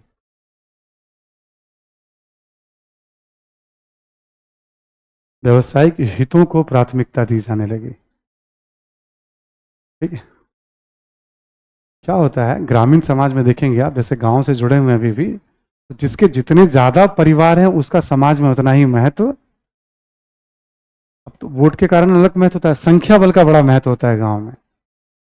जो शहर में आ जाते हैं ना, वो आप देखोगे उनका जीवन बदलने लगता है, यदि वो प्राइवेट सेक्टर में खास करके। तो आज भी देखोगे वर्कलोड बहुत ज़्यादा है उनके ऊपर, ठीक है, और वो नहीं चाहते हैं कि अनावश्यक कोई आए, आए भी तो बता करके आए या वीकेंड पे आए। रिश्ते वीकेंड वाले रिश्ते हो जाते हैं, सब रिश्ते, मतलब परिवार के अंदर भी और परिवार से बाहर भी। पति पत्नी के रिश्ते भी तो वीकेंड वाली फैमिली हो जाती है, ठीक है। बच्चों के साथ भी वीकेंड पे ही टाइम लोग स्पेंड करते हैं, ठीक है। कोई आ भी रहा है तो वीकेंड फ्रेंडशिप हो जाती है, मतलब सब कुछ वीकेंड हो जाता है। अपने समाज का एग्जाम्पल देके बता रहे हैं, जो शहरों में जिन पे वर्कलोड ज्यादा है, तो वहां क्या था, रक्त संबंधों का बड़ा महत्व होता था ग्रामीण समाज में। प्लस भावनाओं का महत्व तो चलो हर समाज में होता है, बट औद्योगिक समाज में व्यावसायिक हित या पैसे को ज्यादा प्राथमिकता आप देखेंगे ब्लड रिलेशन या इमोशन की तुलना में। लोग कहते हैं इसको प्रैग्मेटिक होना, मतलब प्रगतिशील हैं ये, प्रैक्टिकल हो गए हैं बहुत लाइफ में, लोग इस तरह की बातें जो यूज करते हैं ना, आप देखोगे आप एक स्वाभाविक चेंज हितों को, अमीर गरीब उससे बहुत, आप देखोगे उस समाज में सबका उस सम्मान रिश्ते नाते हैं तो, बट इस समाज में फिर उपयोगिता देखी जाने लगती है व्यक्ति की, इसकी क्या उपयोगिता है, ठीक है, उसके हिसाब से संबंध शुरू होते हैं। तो औद्योगिक समझ के साथ हर समाज में इस तरह के बदलाव एक रातों रात कभी नहीं होता, हर चीज टाइम लगता है इवॉल्व होने में। अब जैसे देखो ना, परिवार के बारे में भी हमने कहा, संयुक्त परिवार से एकल परिवार में टाइम लगेगा। एकल परिवार भी होगा तो आप देखोगे कि अभी इस समय आकर के दुनिया में पिछले 40-50 वर्षों में वीकेंड फैमिली का कॉन्सेप्ट, एस्टर का कॉन्सेप्ट बढ़ा है। बट वीकेंड फैमिली का तब ना कि जब वाइफ और हस्बैंड दोनों वर्किंग हो एक शहर में। यदि वो अलग अलग शहर में तो वीकेंड कॉन्सेप्ट भी खत्म हो जाता है वो, ठीक है। बच्चे किसी तीसरे शहर में हो तो पता नहीं कब मिलेंगे ये सब, ठीक है ना। अच्छा चलो, एक राष्ट्र में तब भी ठीक है, अलग अलग देशों में है, कोई ऑस्ट्रेलिया में और कोई अमेरिका में है, तो लो कहानी हो गई, फिर परिवार ही अलग अलग हो जाते हैं एक समय के बाद, ठीक है। तो पूरा का पूरा औद्योगिक समाज के साथ चीजें एकदम बदलती चली गई हैं, है ना। टेक्नोलॉजी आने के बाद थोड़ी देर पहले मैं कह रहा था, देखोगे आप कि व्यक्ति का बहुत गहरा लगाव अपने अपने फोन या तमाम चीजों के साथ अब होता चला गया। कब हुआ पता थोड़ी चला, ठीक है, किसी को नहीं पता चला कब इतना गहरा लगाव हो गया। जिसके पास जो भी है टेक्निक का बड़ा यूज करते हैं लोग, ठीक है। तो कुछ तो अच्छी बातें हैं, कुछ साजिश के भी शिकार होते रहते हैं लोग, ठीक है। ये जो पश्चिम यूरोप जिसके बारे में पढ़ रहे हैं, सब तय वहीं से होता है क्या करना है, उनको पता है क्या करवाना है, कैसे करना है। सरकार लगे या ना लगे, उद्योगपति लग जाते हैं, उस पर पैसा खर्च करते हैं, आदत डलवानी है। हमें पता ही नहीं चलता होता है कि भाई हम कब खुद प्रोडक्ट बन जाते हैं हम लोग, ठीक है। तो खूब चल रहा है खेल इस तरह का, ठीक है ना। कुछ लोग खेल से बचे हुए हैं अभी तक, उसमें एक मैं भी हूँ, ठीक है। देखो छोटी बात नहीं होती कि आज तक, अब ऐसा भी नहीं कि टेक्नोलॉजी बहुत जटिल चीज है, सीख नहीं सकता आदमी। उपयोगिता है, फायदे बहुत हैं, पर पता नहीं क्या मेरे मन में बैठा है कि आज तक ना तो फेसबुक पे कभी गया मैं, ना इंस्टाग्राम पे कभी गया मैं आज तक, मतलब इतने साल भाई कभी भी नहीं। ना कोई किसी का ट्विटर आज तक पढ़ा, ना मैंने कोई ट्वीट किया, ना हुई नहीं मैं उसके ऊपर, ठीक है। भाई मेरी जो जरूरत की बातें होंगी तो फोन से काम चल जाती हैं, या कोई मुझे फोन कर ले, बात खत्म हो गई, ठीक है। एक बहुत बड़ा कल्चर में क्या देखता हूं अपने आसपास, मतलब इन जनरल में देखता हूं कि कुछ भी कर रहे हैं, आप पढ़ने आ रहे हैं तो एक फोटो खींच करके लोग पता नहीं क्या क्या करते रहते हैं कि अभी मैं क्लास के बाहर हूं, अब मैं क्लास के अंदर हूं। पता नहीं लोग किसको बता रहे होते हैं, ठीक है। ध्यान बहुत बट रहा है, बहुत ज्यादा। अच्छा देखो मैं उतना जानकार नहीं, बट आसपास देखो इतनी सारी चीजें ना, आप देखो जैसे वाईफाई है, तमाम तरह के रेज हैं, स्मार्टफोन है, वो सब हमारे हेल्थ पे या ब्रेन पे क्या इम्पैक्ट डाल रहा है मुझे नहीं पता। कुछ कुछ स्टडी में पढ़ता रहता हूँ, but not good too much जो है, ठीक है।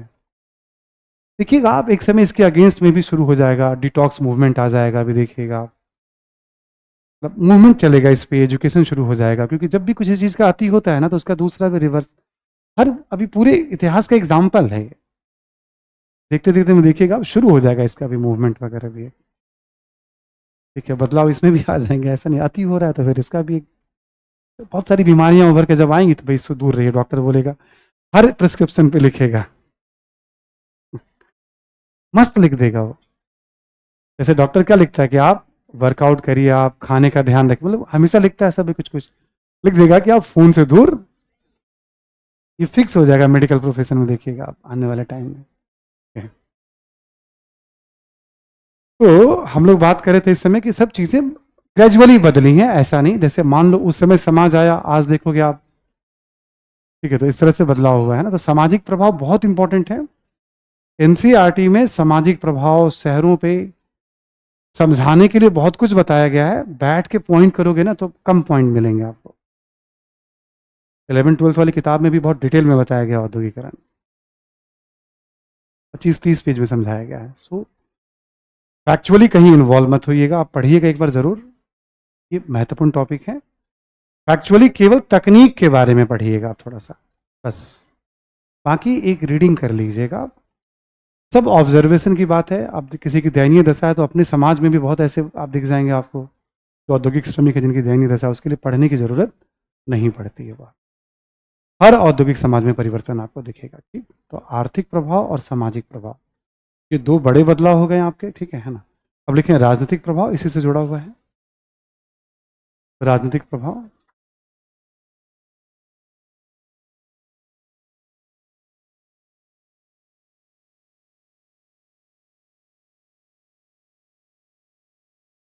देखेंगे आप कि उद्योगपतियों एवं श्रमिकों के द्वारा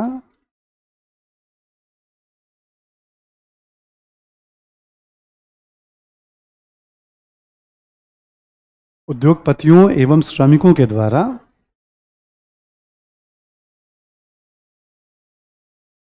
ब्रिटिश राजनीति में परिवर्तन की मांग की जाने लगी।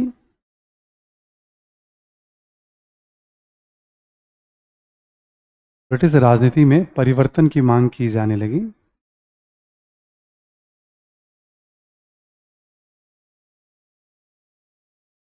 लिखें, इनके दबाव में 1832 का अधिनियम पारित हुआ।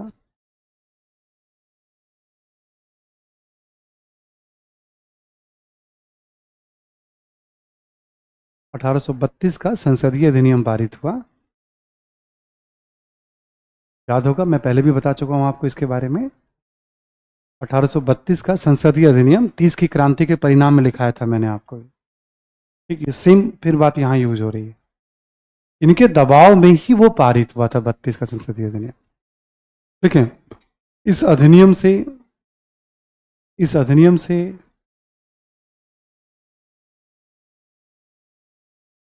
अधिनियम से मध्य वर्ग एवं उद्योगपतियों इस अधिनियम से मध्य वर्ग एवं उद्योगपतियों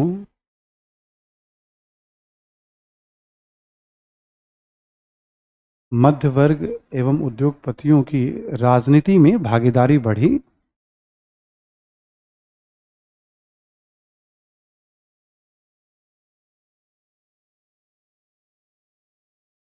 लेकिन मजदूरों को महत्व नहीं दिया गया। लेकिन मजदूरों को महत्व नहीं दिया गया।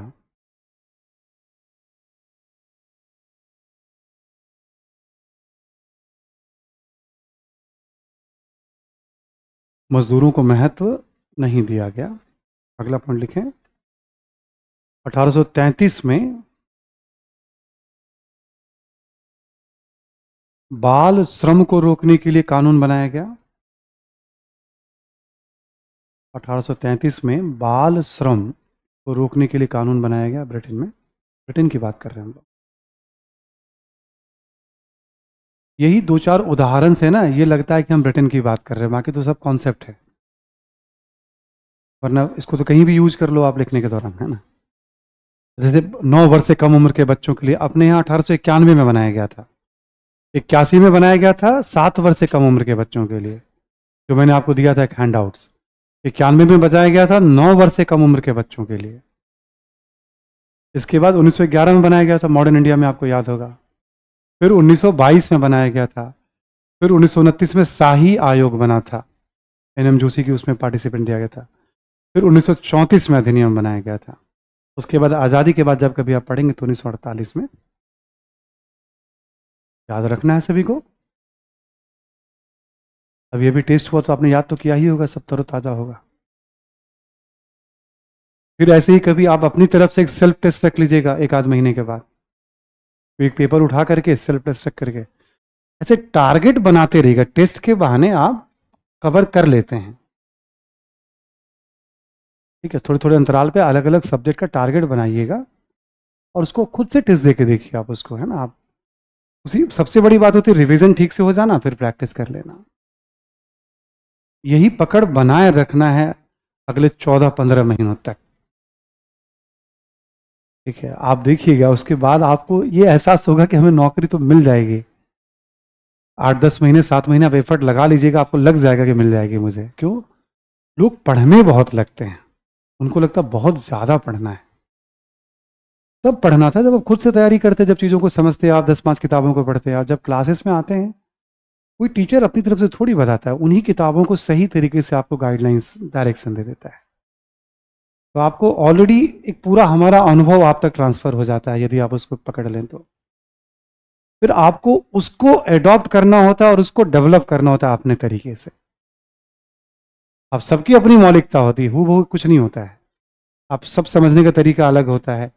फिर आप उसको रिस्पॉन्स करना शुरू करते हैं। उसको संभालने के बाद जब थोड़ा बहुत रीडिंग करते हैं, सबका अपना अपना नज़रिया है देखने का, ठीक है। ऐसे तैयारी हो जाती है। बट बहुत बार बच्चों को लगता है कि हमें बहुत पढ़ना है, ठीक है। और उसमें रीडिंग वीडिंग बहुत ज़्यादा करने लग जाते हैं, रीडिंग्स, और भटकाव ज़्यादा हो जाता है उनका रीडिंग्स को लेकर के या दूसरे की बातों से। ये ज़्यादा जानता है, आप उस समय भूल जाते हैं कि 4 साल 5 साल 6 साल दे चुका है, ठीक है। आपको लगता है कि नहीं, अभी 6 साल के बाद आप उस स्थिति में रहेंगे आप, और ईश्वर न करे कि आपके बारे में भी कल मैं ये कहूं। काम करिए, 2 अटेम्प्ट से ज्यादा मीन्स बैठ के नहीं देना है किसी को। अटेम्प्ट देने में आप डिले कर सकते हैं तब जब अब ईमानदारी से पढ़ें। 2 से ज्यादा मीन्स कोई यदि बैठ करके दे रहा, लगातार दिन रात तैयारी के नाम पे खर्च कर रहा है, वो अच्छी बात नहीं है। ये एक चीज मुझे रियलाइज पिछले कई सालों से हो रहा है कि हमारा यूथ पीरियड बहुत लंबा टाइम इसमें हम देते हैं, नहीं देना चाहिए। इसलिए 2 अटेम्प्ट बहुत है। पहला अटेम्प्ट में डिले करिए आप, अच्छी तैयारी के साथ जाइए आप। उसके बाद बैठ के पढ़ने वाली कोई चीज़ नहीं रह जाती सिवाय करंट अफेयर्स के इसमें, ठीक है। यदि आप एकदम एग्रेसिवली तैयारी करते हैं तो, पैसिव होकर तैयारी कर रहे हैं, चल रहा है देख रहे हैं, तब तो देते रहिए आप, ठीक है। कि जितने आंदोलन वगैरह में आपको जो लोग दिखते थे अब ज़्यादातर तो बड़ी गुस्सा करेंगे जो मेरी बात सुनेंगे, बोलेंगे सर देखिए आप, उसमें ज़्यादातर वो लोग दिखते हैं जो फ्रस्ट्रेट हो चुके हैं अपनी पढ़ाई से।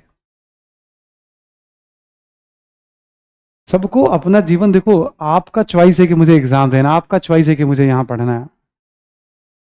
कोई संस्था आपको कमिट करती है, वो कमिटमेंट पूरा हो रहा है कि उस पर आप सवाल कर सकते हैं, उसके बाद कुछ आपका नहीं है। वो आपको अपना भविष्य देखना है, ठीक है। आंदोलन हुआ तो फला सर क्यों नहीं आए, सर को क्या मतलब उस आंदोलन से, पता चलो उसी पे बच्चे आंदोलन कर रहे हैं, सर क्यों नहीं आए। मैं भावनाओं का अलग बात है, रिस्पेक्ट करना, बट ठंडे दिमाग से देखिएगा तो ये चीज़ ठीक थोड़ी है। आप करियर बनाने आए हैं आप, ठीक है।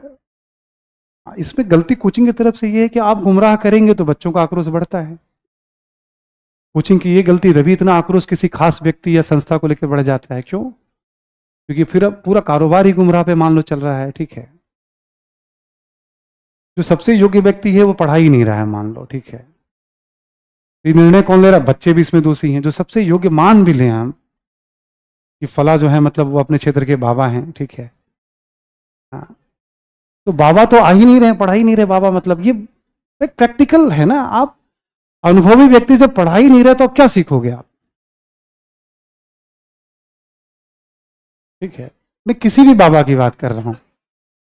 अब आजकल क्या मैं देखता हूं, कभी कभी, अभी एक बच्चा मुझे दिखा रहा था, आजकल जितने भी बाबा है आप लोगों ने उनकी कॉपी शुरू कर दी है। एक बच्चा है गमछा वमछा पहन करके अब एक बाबा की कॉपी कर रहा है वो, ठीक है ना। बहुत अच्छा कॉपी कर रहा है वो, बाबा से बढ़िया कॉपी कर रहा है वो, हिट जा रहा है आजकल वो, अब वो भी वायरल हो रहा है। बहुत जल्दी देखेंगे आप बहुत सारे बाबाओं की कॉपी जो है।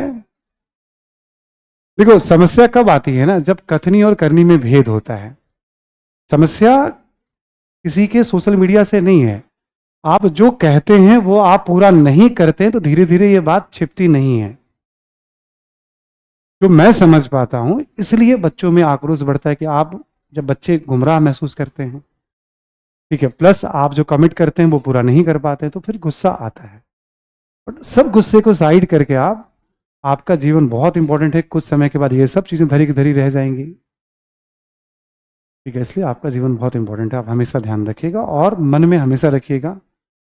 दो, कोशिश करिए पहली बार मेंस में बहुत अच्छी स्थिति में आ जाए आप।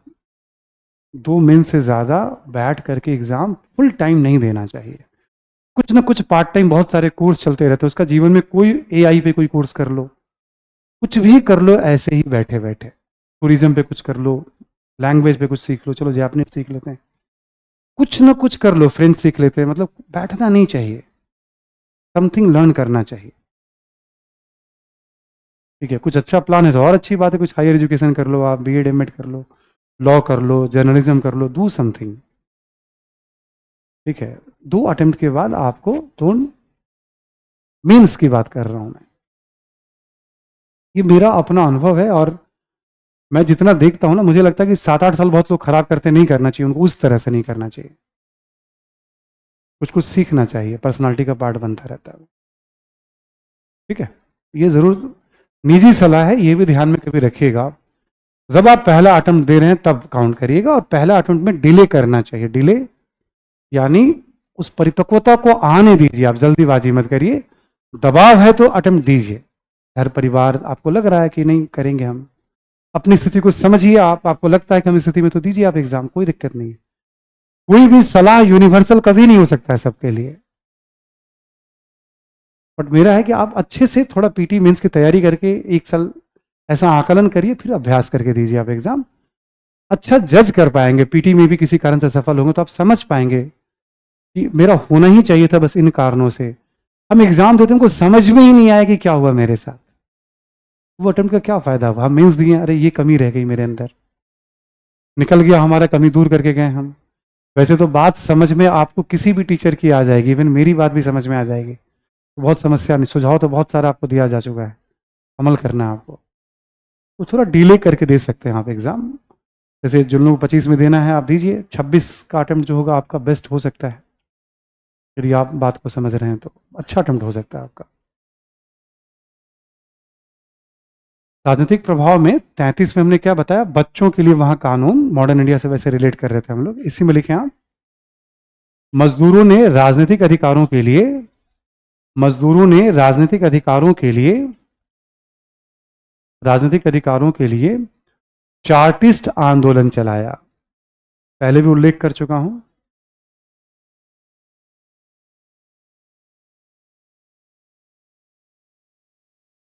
चार्टिस्ट आंदोलन चलाया। देखिए 19वीं सदी के उत्तरार्ध में,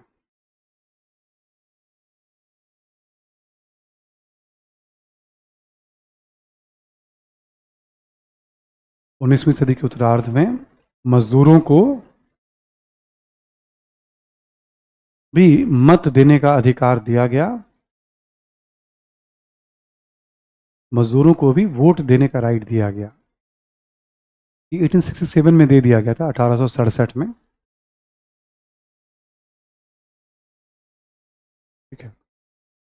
ट्रेड यूनियन बनाने का अधिकार दिया जाएगा, आप संगठन बना सकते हैं, हड़ताल कर सकते हैं, दबाव, सब राइट दिया जाएगा धीरे धीरे आगे चल करके, है ना, ठीक है। मजदूर क्या चाहते हैं, काम के घंटे, जो समस्या उसका समाधान चाहते हैं, एक समाधान होगा जब वो संगठित होकर के डिमांड करेंगे, सरकार थोड़ा कानून से सपोर्ट कर दे उसको, और एक समाधान तो अलग है समाजवाद मार्क्सवाद का, वो अलग बात है जो बात करेंगे आपसे, ये है राजनीतिक प्रभाव के जब हम बात करते हैं, ठीक। अगला पॉइंट लिखें आप, अंतर्राष्ट्रीय राजनीति, राजनीतिक प्रभाव का ही पार्ट है, थोड़ा सा इसको चेंज कर देना शीर्षक, अंतर्राष्ट्रीय राजनीति पर प्रभाव।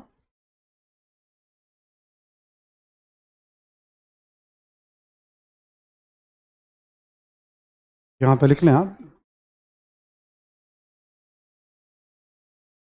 औद्योगिक क्रांति के पश्चात, औद्योगिक क्रांति के पश्चात ब्रिटेन के द्वारा,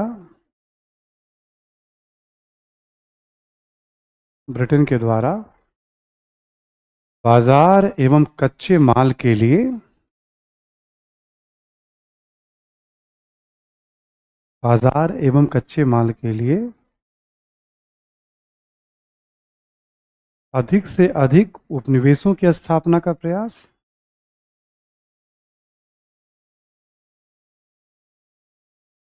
अधिक से अधिक उपनिवेशों की स्थापना का प्रयास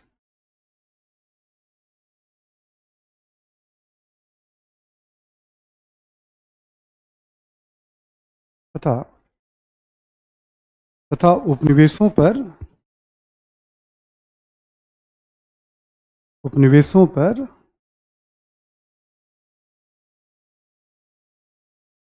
नियंत्रण को अधिक मजबूत बनाने का प्रयास, उपनिवेशों पर नियंत्रण को अधिक मजबूत बनाने का प्रयास,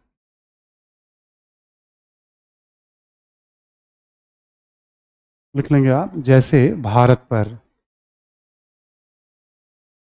जैसे भारत पर।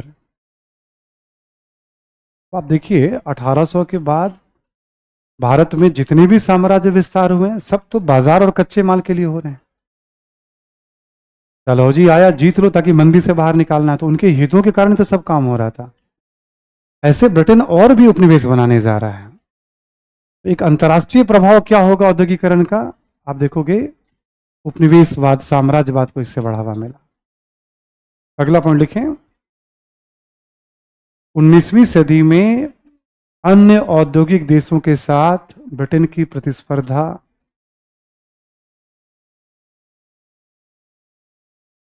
19वीं सदी में अन्य औद्योगिक देशों के साथ ब्रिटेन की प्रतिस्पर्धा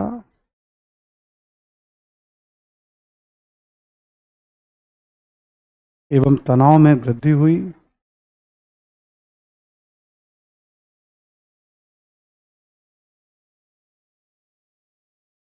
तनाव में वृद्धि हुई। ठीक है, अब जैसे फ्रांस और ब्रिटेन में तनाव बढ़ेगा ना, किस पे कौन कब्जा करेगा, जापान आ जाएगा, जर्मनी आएगा, सब में तनाव बढ़ते चले जाएंगे। अब क्षेत्रीय युद्ध होंगे, वर्ल्ड वार का महत्वपूर्ण कारण बनेगा। तो ब्रिटिश की औद्योगिक क्रांति ने ब्रिटेन के बाह्य पक्ष को कैसे प्रभावित किया। अब इसको थोड़ा और यदि हमें बढ़ाना हो तो आपको क्या रुक के देखना होगा कि औद्योगिक क्रांति के बाद भारत में राजनीति में अंग्रेजों ने क्या क्या बदलाव किया। ठीक, सिविल सेवा, सेना, पुलिस, न्यायपालिका, आईपीसी, सीपीसी, 1833 का अधिनियम, 53 का अधिनियम, ऐसे रुक करके देखोगे ना क्या क्या बदलाव हो रहा है। तो सब कहीं ना कहीं औद्योगिक क्रांति के इम्पैक्ट में सारे बदलाव। जैसे ब्रिटिश औद्योगिक क्रांति ने भारत में राजनीति को कैसे प्रभावित। ठीक है, अभी तो मान लो कोई एक सवाल आया है तो ऐसे सारे डायमेंशंस को ले, आपने इधर भी पढ़ रखा है उधर भी पढ़ रखा है, उसके बाद का जो भी बदलाव है उसको कॉन्फिडेंटली रिलेट कर देना है। ऐसे लिखे आप अंतर्राष्ट्रीय अर्थव्यवस्था करके एक पॉइंट लिखे आप,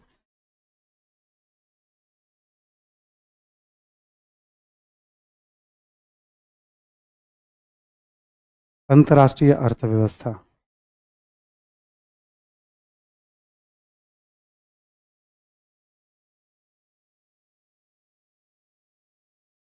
ठीक है, हाँ, लिख लें आप कि ब्रिटिश औद्योगिकरण के कारण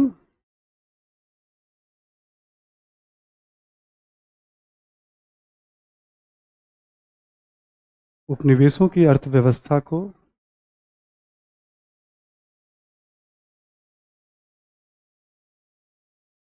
उपनिवेशों की अर्थव्यवस्था को ब्रिटिश अर्थव्यवस्था के अधीन किया गया।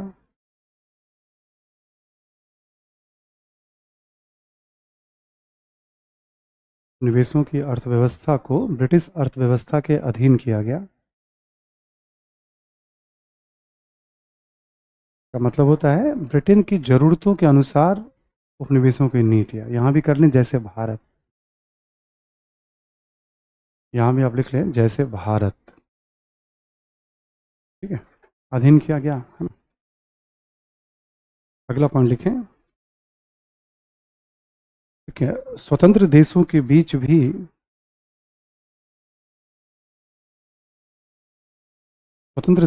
बीच भी आर्थिक निर्भरता बढ़ी।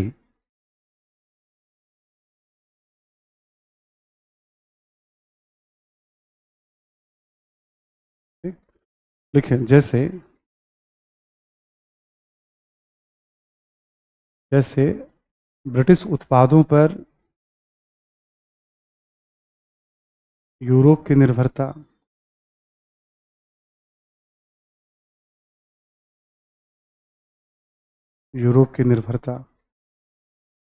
ब्रैकेट में कर लेंगे आप, नेपोलियन के युद्ध के दौरान।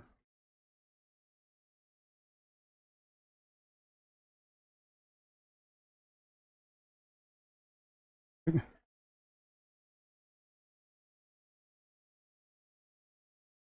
आप सबको याद होगा नेपोलियन के पतन का एक महत्वपूर्ण कारण मैंने आपको, ब्रिटिश वस्तुओं की आदत पड़ गई थी उनको। ऐसे और भी एग्जाम्पल हैं, जैसे नेपोलियन के ही उस दौर में आप देखोगे, जो वेस्ट इंडीज वाला क्षेत्र है ना, वहां से भी नील की आपूर्ति होती थी ब्रिटेन को, वो भी बाधित हो गया था। भारत में नील की खेती को प्रोत्साहित किया जाने लगा। ऐसे ही जब अमेरिका का सिविल वॉर हुआ तो कपास की आपूर्ति बाधित हो गई थी ब्रिटेन को, भारत में कपास की खेती प्रोत्साहित किया गया था। जिसके बाद दक्कन का दंगा, आपने पढ़ा होगा, दक्कन उपद्रव 1875 ईस्वी, है ना। कपास की कीमतों में गिरावट, 1867 में राजस्व में वृद्धि की गई, महाजनों के द्वारा शोषण किया गया, जहां महाजनों का सामाजिक बहिष्कार किया जा रहा था, जो मैंने पढ़ाया था पहले आपको। ठीक है, तो वो सब रिलेटेड ऐसे बहुत सारे उदाहरण मिलेंगे आपको। निर्भरता बढ़ेगी, जुड़ाव बढ़ेगा। ठीक है, एक दूसरे पे, जैसे मान लो ब्रिटिश अर्थव्यवस्था पर मंदी है तो उसका इंपैक्ट दूसरे देशों की अर्थव्यवस्था पे दिखेगा, भारत पे दिखेगा।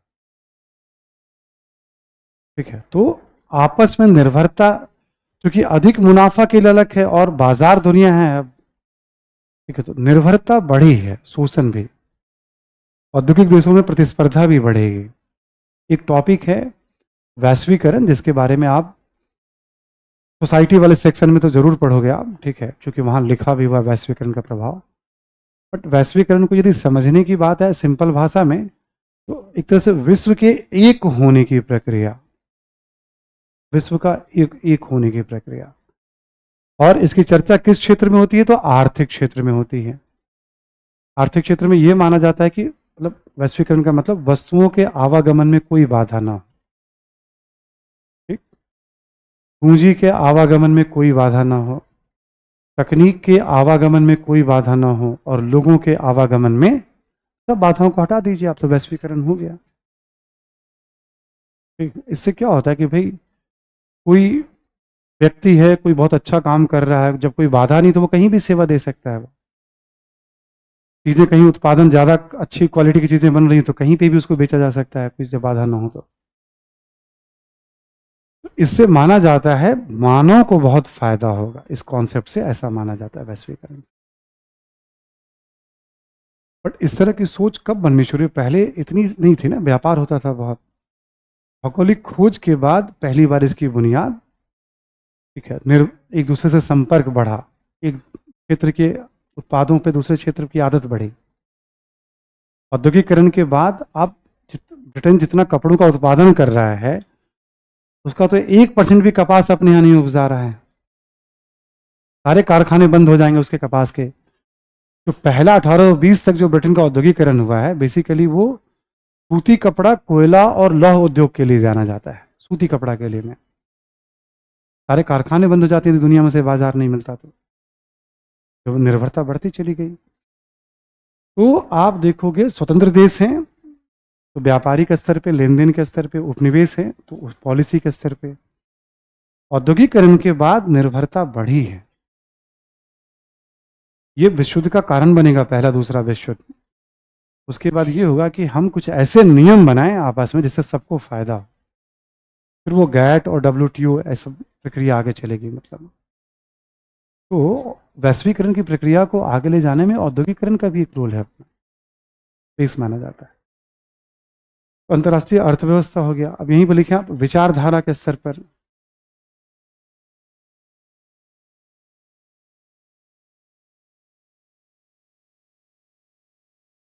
ठीक है। औद्योगिक क्रांति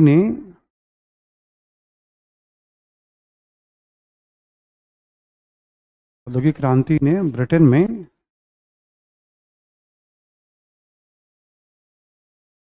में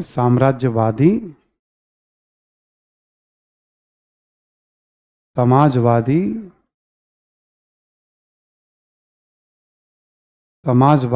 और उदारवादी विचारधारा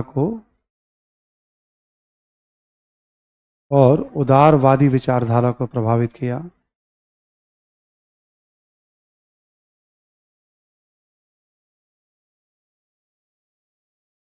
लिखें जैसे ब्रिटेन में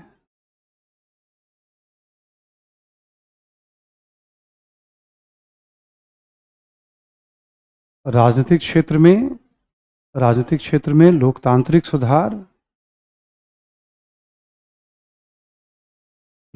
सुधार तथा आर्थिक क्षेत्र में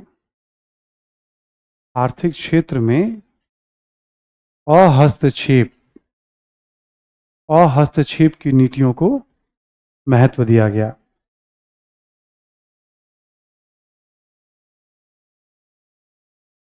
अहस्तक्षेप की नीतियों को महत्व दिया गया।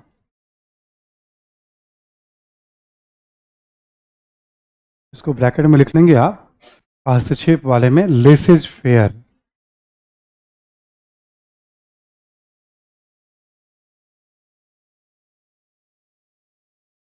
ये वर्ड खूब यूज किया जाता है, लेसेज फेयर। अब बहुत सारे, जैसे मैंने बात की अभी, एडम स्मिथ हैं, रिकार्डो हैं, माल्थस हैं, ये सब समझाने लगे वहां पे, क्योंकि राज्य हस्तक्षेप नहीं करेगी, ब्रिटेन में नहीं पूरी दुनिया में, तो कैसे आर्थिक विकास होगा और लोगों का भला। तो जब हम कहते हैं ना उदारवाद, तो आपको हमने कहा था उदारवाद यानी लिबरल, पहले की तुलना में बेहतर और उदार। उदारवादी विचारधारा का क्रक्स समझिएगा, बाकी पॉलिटी के हिसाब से इसको जो पढ़ना होगा पढ़िएगा। उदारवादी विचारधारा राजनीति में लोकतंत्र, व्यक्ति की स्वतंत्रता, संपत्ति के अधिकार और आर्थिक क्षेत्र में कहीं ना कहीं ये पूंजीवाद का समर्थन करता है। आज जो उदारीकरण की बात की जाती है वो भी उदारवादी विचारधारा का ही प्रभाव होता है। अभी हमने बताया कि ब्रिटेन में बहुत सारे विचारक दिखेंगे औद्योगिक क्रांति के बाद, तो वहां आइडियोलॉजिकल लेवल पे भी इसने चेंज किया। जैसे उदारवाद का हमने एक एग्जांपल दे दिया आपको। ये अगला पॉइंट लिखें इसी में आप, मजदूरों की समस्याओं ने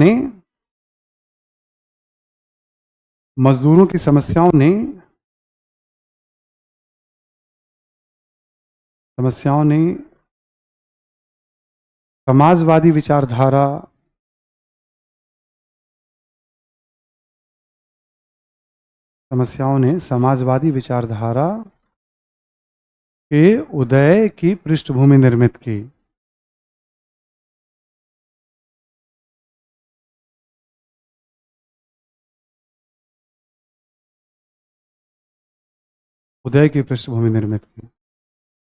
अभी हम समाजवाद पढ़ेंगे तो जहां जहां औद्योगिकरण होगा वहीं वहीं आपको समाजवाद दिखेगा, जो मजदूरों के हक में जो बुद्धिजीवी विचारक आवाज उठाएंगे। तो ब्रिटेन चूंकि पहला है तो सबसे पहले आपको वहां दिखेंगे आवाज उठाने वाले।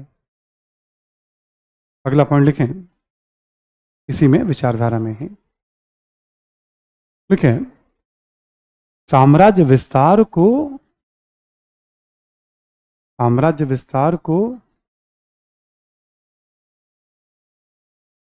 न्यायोचित ठहराने का भी प्रयास किया जाने लगा। साम्राज्य विस्तार को न्यायोचित, जस्टिफाइड, न्यायोचित ठहराने का भी प्रयास किया जाने लगा।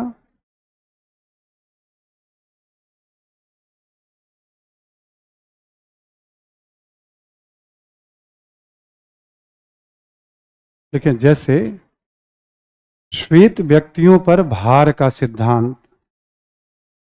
जैसे श्वेत व्यक्तियों पर भार का सिद्धांत,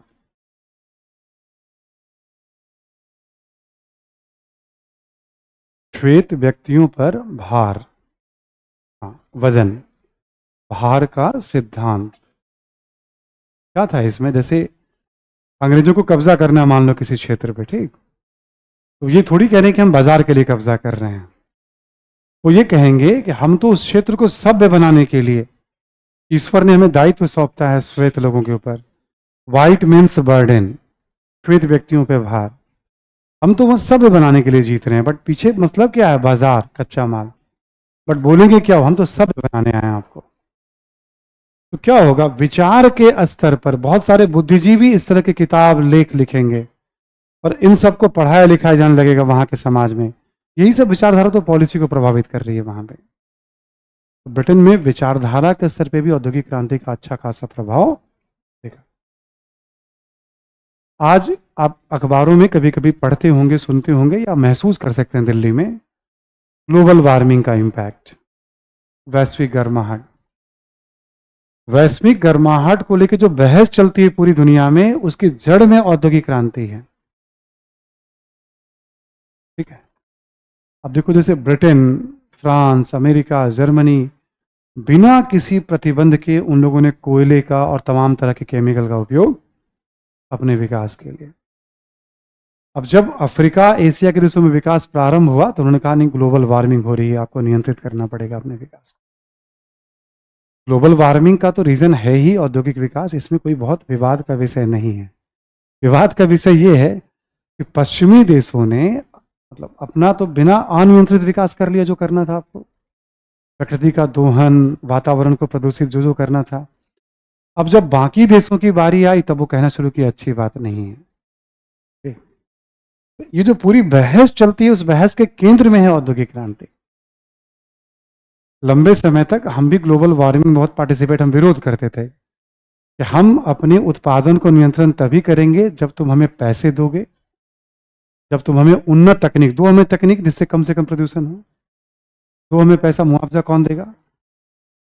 ठीक है भाई, हम लोग कैसे विकास करेंगे? तुम पैसा है तुम्हारे पास, रिसर्च है तुम्हारे पास, बट हमने भी अब पॉलिसी चेंज कर दी है। अब आज से 7 साल, 8 साल, 10 साल पहले तक हम लोग भी काफ़ी, चाइना ने भी पॉलिसी चेंज की। तो ये मैं इसलिए बता रहा हूँ कि कभी कोई बात ना, जैसे मान लो औद्योगिक क्रांति पढ़ते पढ़ते कोई बात कभी वैश्विक गर्माहट की तरफ जा रही है, अखबारों में आप पढ़ रहे हैं, आप तो आपको डायरेक्शन सा पता हो थोड़ा कि अच्छा ठीक है, ग्लोबल वार्मिंग की चर्चा इससे होती है, पर्यावरण प्रदूषण की बात होती है। जब आप पढ़ोगे आप प्रदूषण के अलग अलग टाइप्स क्या हैं, मेन मेन कारण क्या है, तो वहाँ भी औद्योगिकरण की ही बात होगी।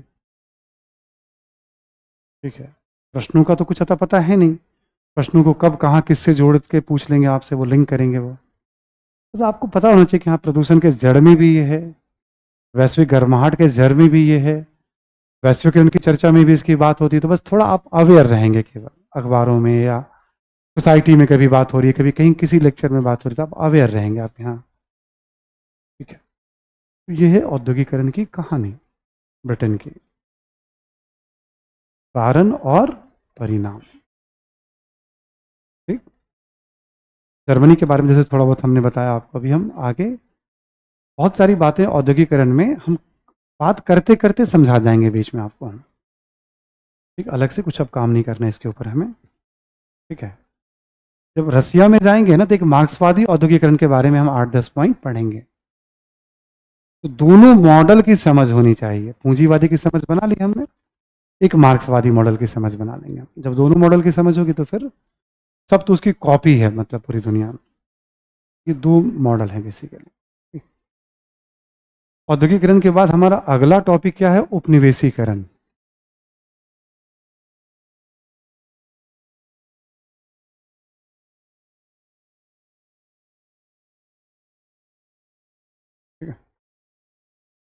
अगला टॉपिक है हमारा उपनिवेशीकरण, कॉलोनाइजेशन।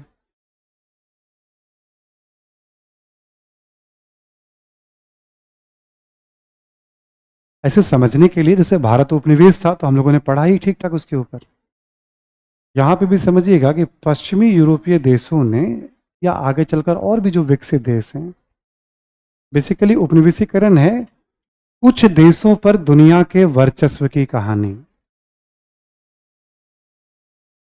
ठीक, कुछ देशों की दुनिया पर वर्चस्व की कहानी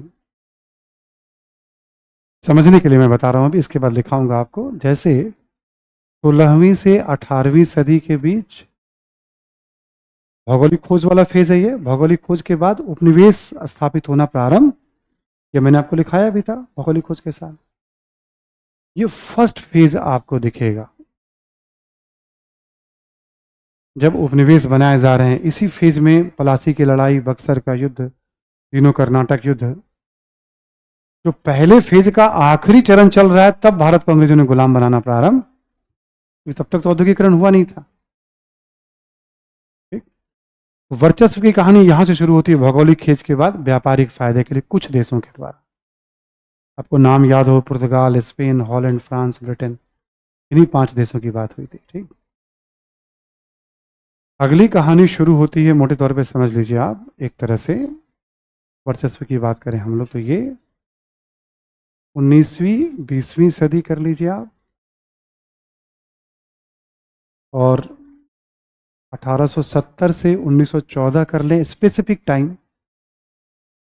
एक मोटी मोटी बात हमने कर दी, और एक स्पेसिफिक बात करें 70 से 14 के बीच में एक जबरदस्त टकराव दिखेगा, उपनिवेशवाद दिखेगा दुनिया में, आपको पढ़ने वाले हैं भी हम लोग। ठीक, इस समय जो सारी कहानी होगी ना, वो बाजार, कच्चे माल और निवेश के लिए होगी। ब्रिटेन पहले से अग्रणी है, France, Holland, Japan, America, Germany सब मैदान में कूदेंगे, इटली भी कूदेगा इसमें। 8-10 देश हैं और दुनिया की बंदरबाट करेंगे। फिर चुनिंदा देश दुनिया पे वर्चस्व, इस बार बाजार और कच्चे माल के लिए। ठीक, सेकंड फेज हो गया आपका ये। पहला फेज चला व्यापार के लिए, दूसरा फेज चलेगा बाजार, कच्चे माल और निवेश के लिए।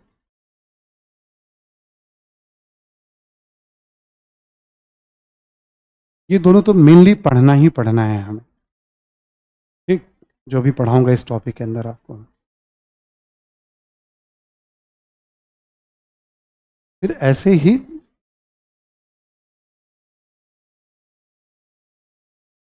एक फेज माना जाता है 1945 से, कुछ भी कह लीजिए आप, 91 या 2000।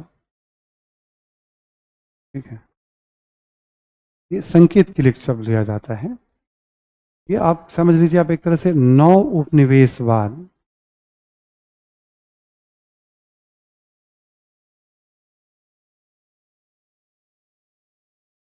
नौ उपनिवेशवाद। ठीक, इसमें बेसिकली क्या होता है, जैसे मान लो Bharat, Sri Lanka, Burma, Pakistan, Malaysia, Indonesia सब स्वतंत्र हो गया। ठीक है, कोई भी देश सब स्वतंत्र होता चला गया, बट स्वतंत्र होने के बाद उनकी आर्थिक स्थिति अच्छी तो है नहीं।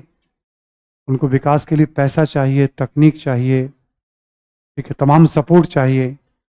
तो क्या होगा, जिन देशों से वो स्वतंत्र होंगे, आजादी के बाद भी उन देशों का उस पर प्रभाव बना रहेगा। राजनीतिक नियंत्रण, यहां पे राजनीतिक नियंत्रण है, यहां भी राजनीतिक नियंत्रण है। इसमें कहा जाता है राजनीतिक नियंत्रण तो छूट जाएगा, ठीक है, बट वो किसी न किसी रूप में वो नियंत्रण, पैसा, कर्ज आपको लेना पड़ेगा, तकनीक चाहिए, या उनकी कंपनियां जिसको मल्टीनेशनल कंपनी कहते हैं वो निवेश करेंगे, या आपको वर्ल्ड बैंक से पैसा चाहिए, तब वर्ल्ड बैंक को चलाता कौन है, चुनिंदा विकसित देश चलाते हैं। आईएमएफ का कुछ रिपोर्ट वगैरह है तो उनके फेवर में ही, उनके हिसाब से ही आता है, चलता है। नौ उपनिवेशवाद, ये हम बस इसको समझेंगे। इसमें मल्टीनेशनल कंपनी है, आईएमएफ, वर्ल्ड बैंक है, नाटो को भी कभी ले लिया जाता है इसमें कि भाई डरा धमका करके वो अपने हितों को पूरा करता है। यूएन में भी आप देखोगे मोटे तौर पे चलता तो उन्हीं देशों का है। यूएन में भी चलता विकसित देशों का ही है, जो पहले से रूल करते आ रहे हैं। यूएन का सिस्टम उन्होंने बनाया, पावर अपने हाथ में रखा, तो चाइना को उसमें एंट्री मिल गई, ठीक है, किस्मत था उसका, है ना। अदरवाइज जो आप कौन था, अमेरिका है उसके अंदर, ब्रिटेन है, फ्रांस है, रसिया है, रसिया भी तो वही था। अब रसिया में टकराव बढ़ा है अलग बात है, पर था तो वो भी वही। तीसरा फेज चलता है आपका। अभी आप देखेंगे, ऑब्जर्व करेंगे कि आगे की तरफ तो आजकल एक डाटा उपनिवेशवाद की बात हो रही है।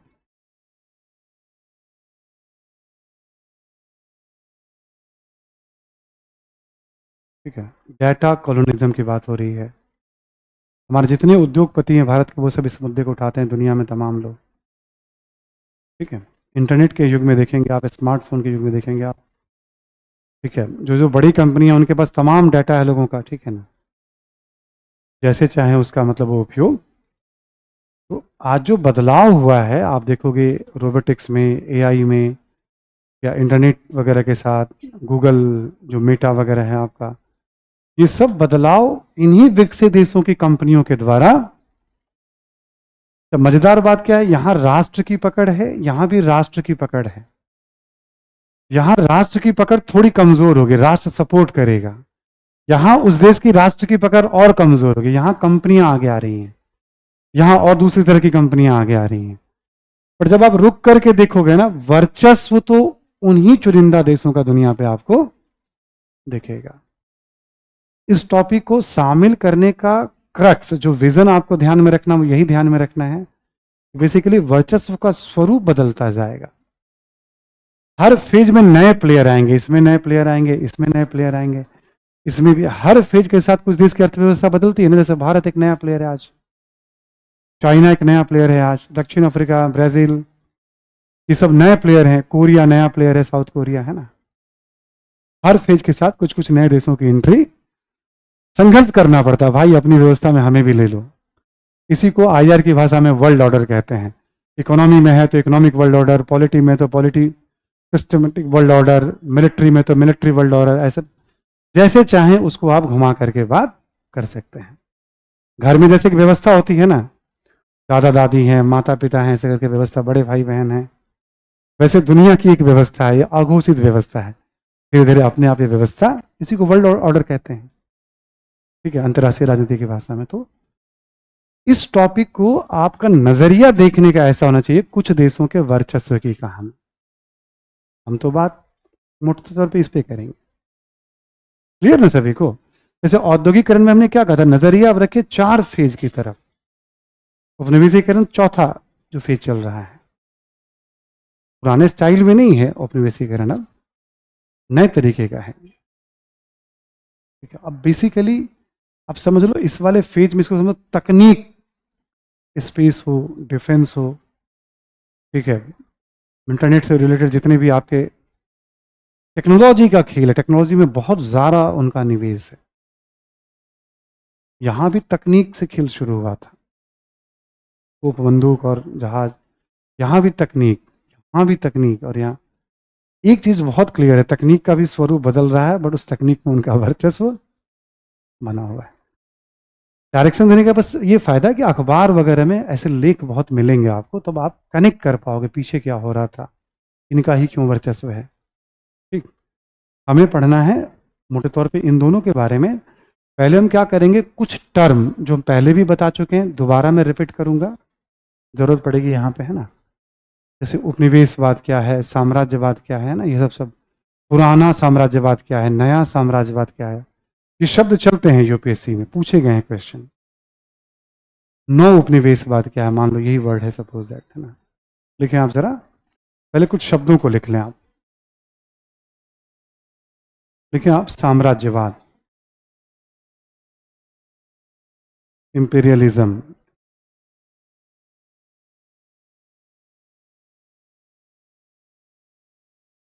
साम्राज्यवाद। लिखें आप कि किसी राष्ट्र के आक्रामक व्यवहार के संदर्भ में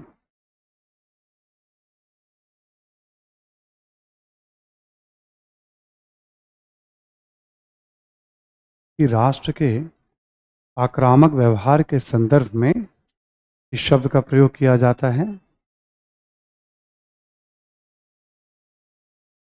किया जाता है। जैसे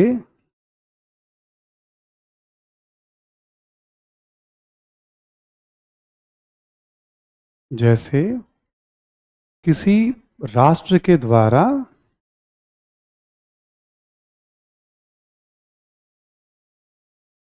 जैसे किसी राष्ट्र के द्वारा जैसे किसी राष्ट्र के द्वारा दूसरे राष्ट्र को धमकी देना,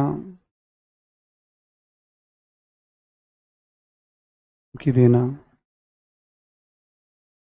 कौमा साम्राज्य विस्तार के उद्देश्य से साम्राज्य विस्तार के उद्देश्य से कुछ भूभाग विस्तार के उद्देश्य से कुछ भूभाग या संपूर्ण भूभाग पर नियंत्रण स्थापित करना,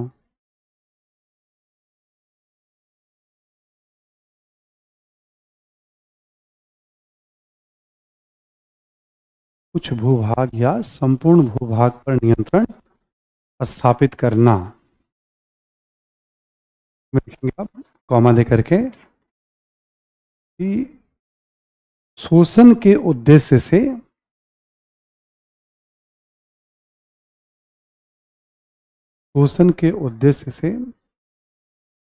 प्रत्यक्ष या अप्रत्यक्ष नियंत्रण स्थापित करना।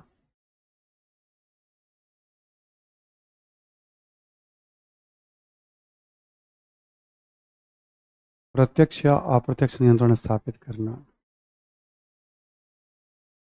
ठीक है, तो जब हम साम्राज्यवाद शब्द का प्रयोग करते हैं तो इन अर्थों में हम साम्राज्यवाद शब्द का प्रयोग करते हैं, इंपीरियलिज्म का। प्रैक्टिकल एग्जाम्पल में चाइना का एक बढ़िया एग्जाम्पल देखेंगे आप कि जैसे चीन ने तिब्बत, पूरे तिब्बत पे ही कब्जा कर लिया कि ये मेरा है, तो साम्राज्य विस्तार तिब्बत का शोषण करना उसका उद्देश्य नहीं था, भारत के कुछ भूभाग पे कब्जा कर चुका है। ठीक है, आप देखोगे आप 62 के चाइना वार के बाद ऑक्साई चीन का इलाका है ना, वो क्या हो गया, एक तरह से मकसद क्या है, साम्राज्य विस्तार। ऑक्साई चीन को कोई शोषण करना उसका उद्देश्य नहीं है। तो इसलिए हमने कहा किसी राष्ट्र का आक्रामक व्यवहार, एग्रेसिव बिहेवियर, वर्चस्व के उद्देश्य से है, उसका शक्ति प्रदर्शन के उद्देश्य से है, शोषण के उद्देश्य से। कोई किसी को धमकी मान लो दे रहा है, ठीक है, वो साम्राज्यवादी बिहेवियर हो गया। कोई किसी के भूभाग पे कब्जा, नेपोलियन ने कब्जा किया था शोषण के उद्देश्य से नहीं, नेपोलियन कुछ पैसे खर्च कर लेता था, थोड़ी बहुत कलाकृतियां वगैरह ले आता था, एक्सप्लॉइट नहीं करता था। नेपोलियन का विरोध हुआ राष्ट्रवाद के कारण, तुम शासन हमें क्यों नहीं दे रहे हो, और हमारी अच्छी अच्छी चीजों को ले क्यों जा रहे हो तुम अपने। ब्रिटेन की तरह नेपोलियन ने शोषण नहीं किया था जर्मनी का या इटली का। ठीक, तो वो साम्राज्यवाद का एग्जाम्पल हो गया पूरी तरह से आपका, साम्राज्य विस्तार के उद्देश्य से नियंत्रण का उदाहरण हो गया। बट उसी फ्रांस ने जब अमेरिका में या कनाडा में या कहीं उपनिवेश बनाया है ब्रिटेन ने, तो शोषण के उद्देश्य से, पहले व्यापारिक उद्देश्य से फिर बाजार के उद्देश्य से उसका उपयोग। ठीक है, तो साम्राज्यवाद इन सब सेंस में, जो लास्ट वाला पॉइंट मैंने लिखवाया है ना, बेसिकली ये उपनिवेशवाद होता है, जब शोषण के उद्देश्य से कोई शक्तिशाली देश किसी दूसरे देश पर प्रत्यक्ष या अप्रत्यक्ष नियंत्रण, यह साम्राज्यवाद का ही एक रूप है। तभी तो साम्राज्यवाद की परिभाषा में उसको लिखाया है। ठीक, साम्राज्यवाद का ही एक टाइप है, ये शब्द यूज किए जाते हैं।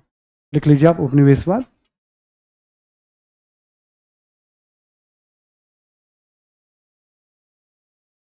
लिखें,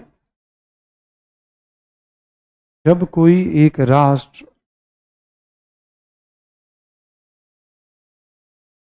जब कोई एक राष्ट्र दूसरे राष्ट्र पर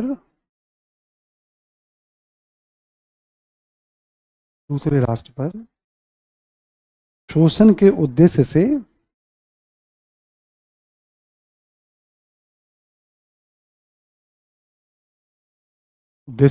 प्रत्यक्ष या अप्रत्यक्ष नियंत्रण स्थापित करता है, प्रत्यक्ष या अप्रत्यक्ष नियंत्रण स्थापित करता है,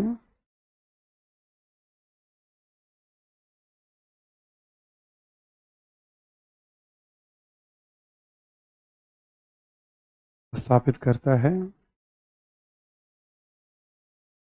तो उसे उपनिवेशवाद कहते हैं।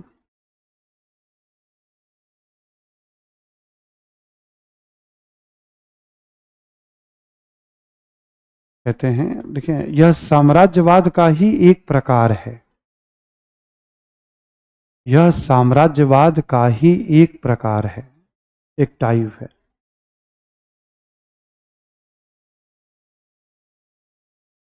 इसी में लिखें आप कि उपनिवेशवाद एवं साम्राज्यवाद शब्द का प्रयोग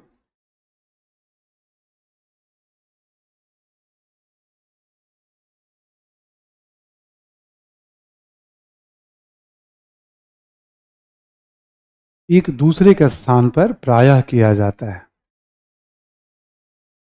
उपनिवेशवाद साम्राज्यवाद शब्द का प्रयोग एक दूसरे के स्थान पर किया जाता है।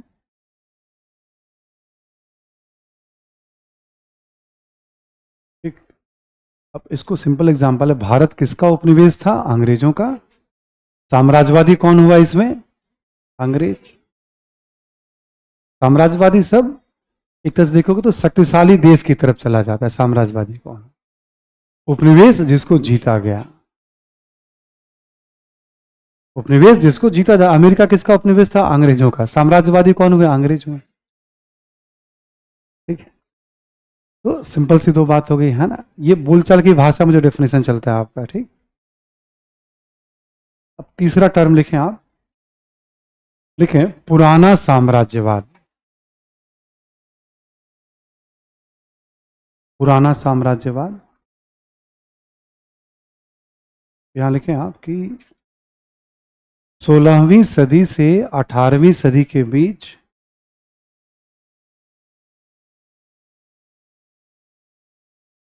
16वीं सदी से 18वीं सदी के बीच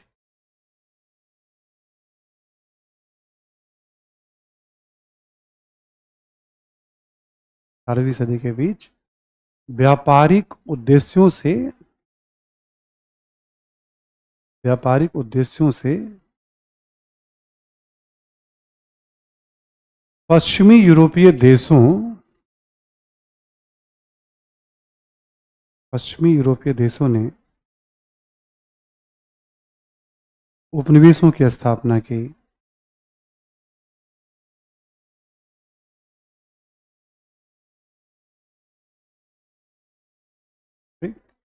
इसे साम्राज्यवाद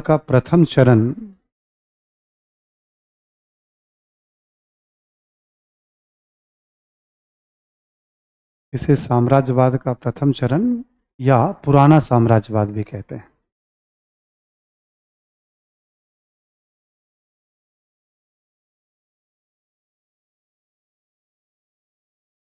प्रथम चरण या पुराना साम्राज्यवाद भी कहते हैं। अब पहला फेज था जो मैंने आपको बताया था। ठीक। सेम चीजें दूसरा लिखे, नया साम्राज्यवाद लिख लें आप। नया साम्राज्यवाद।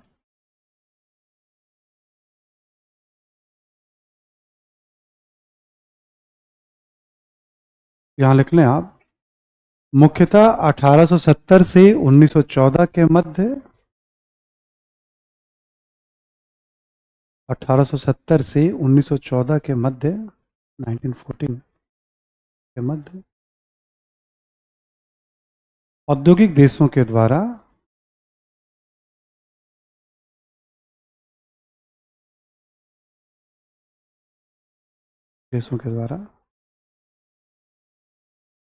बाजार कच्चे माल एवं निवेश के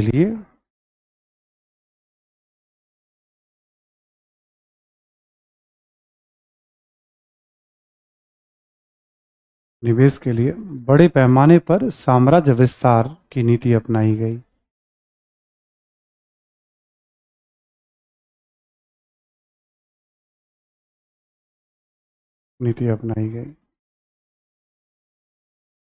बड़े पैमाने पर साम्राज्य विस्तार की नीति अपनाई गई। लिखें आप इसे साम्राज्यवाद का द्वितीय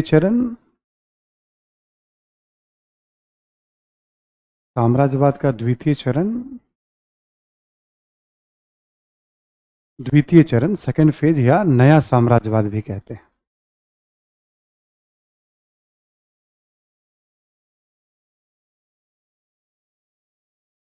ठीक है, 4 आपके टर्म हो गए, सिंपल सिंपल से हैं। मोबाइल फोन को कई देशों में रोकने के लिए कानून बना, उपयोग रोकने के लिए कानून। अभी किसी और देश में आया है कि स्कूल में बच्चे मोबाइल फोन यूज नहीं करेंगे। रिसेंटली आया, कहाँ पे है?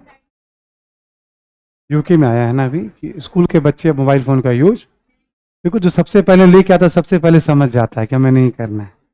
ठीक है, तो यह क्या मतलब औद्योगिकरण के एक दोष में तो आ ही जाएगा। जिसका दुरुपयोग मतलब जिससे नुकसान हो रहा है वो दोष का पार्ट हो जाता है। एक सवाल आपके लिए है कि कोचिंग समाप्त होने के बाद, कंप्लीट होने के बाद, तैयारी अपने जहां हम मूल क्षेत्र है वहां जाके करें या यहीं पे रह के करें? ये सब आपके लिए सवाल है। ठीक है, यहां रहना चाहिए या वापस जाके तैयारी करनी चाहिए? देखो, ये तो एक तो आपकी आर्थिक स्थिति पे निर्भर करेगा। सुन पा रहे हैं सभी लोग? दूसरा कि आपकी पढ़ाई बहुत अच्छी होनी चाहिए। यदि आर्थिक स्थिति सपोर्ट कर रही है और आप घर पे जाके पढ़ाई कर सकते हैं तो वहां से करिए, यहां कर सकते हैं तो यहां से करिए।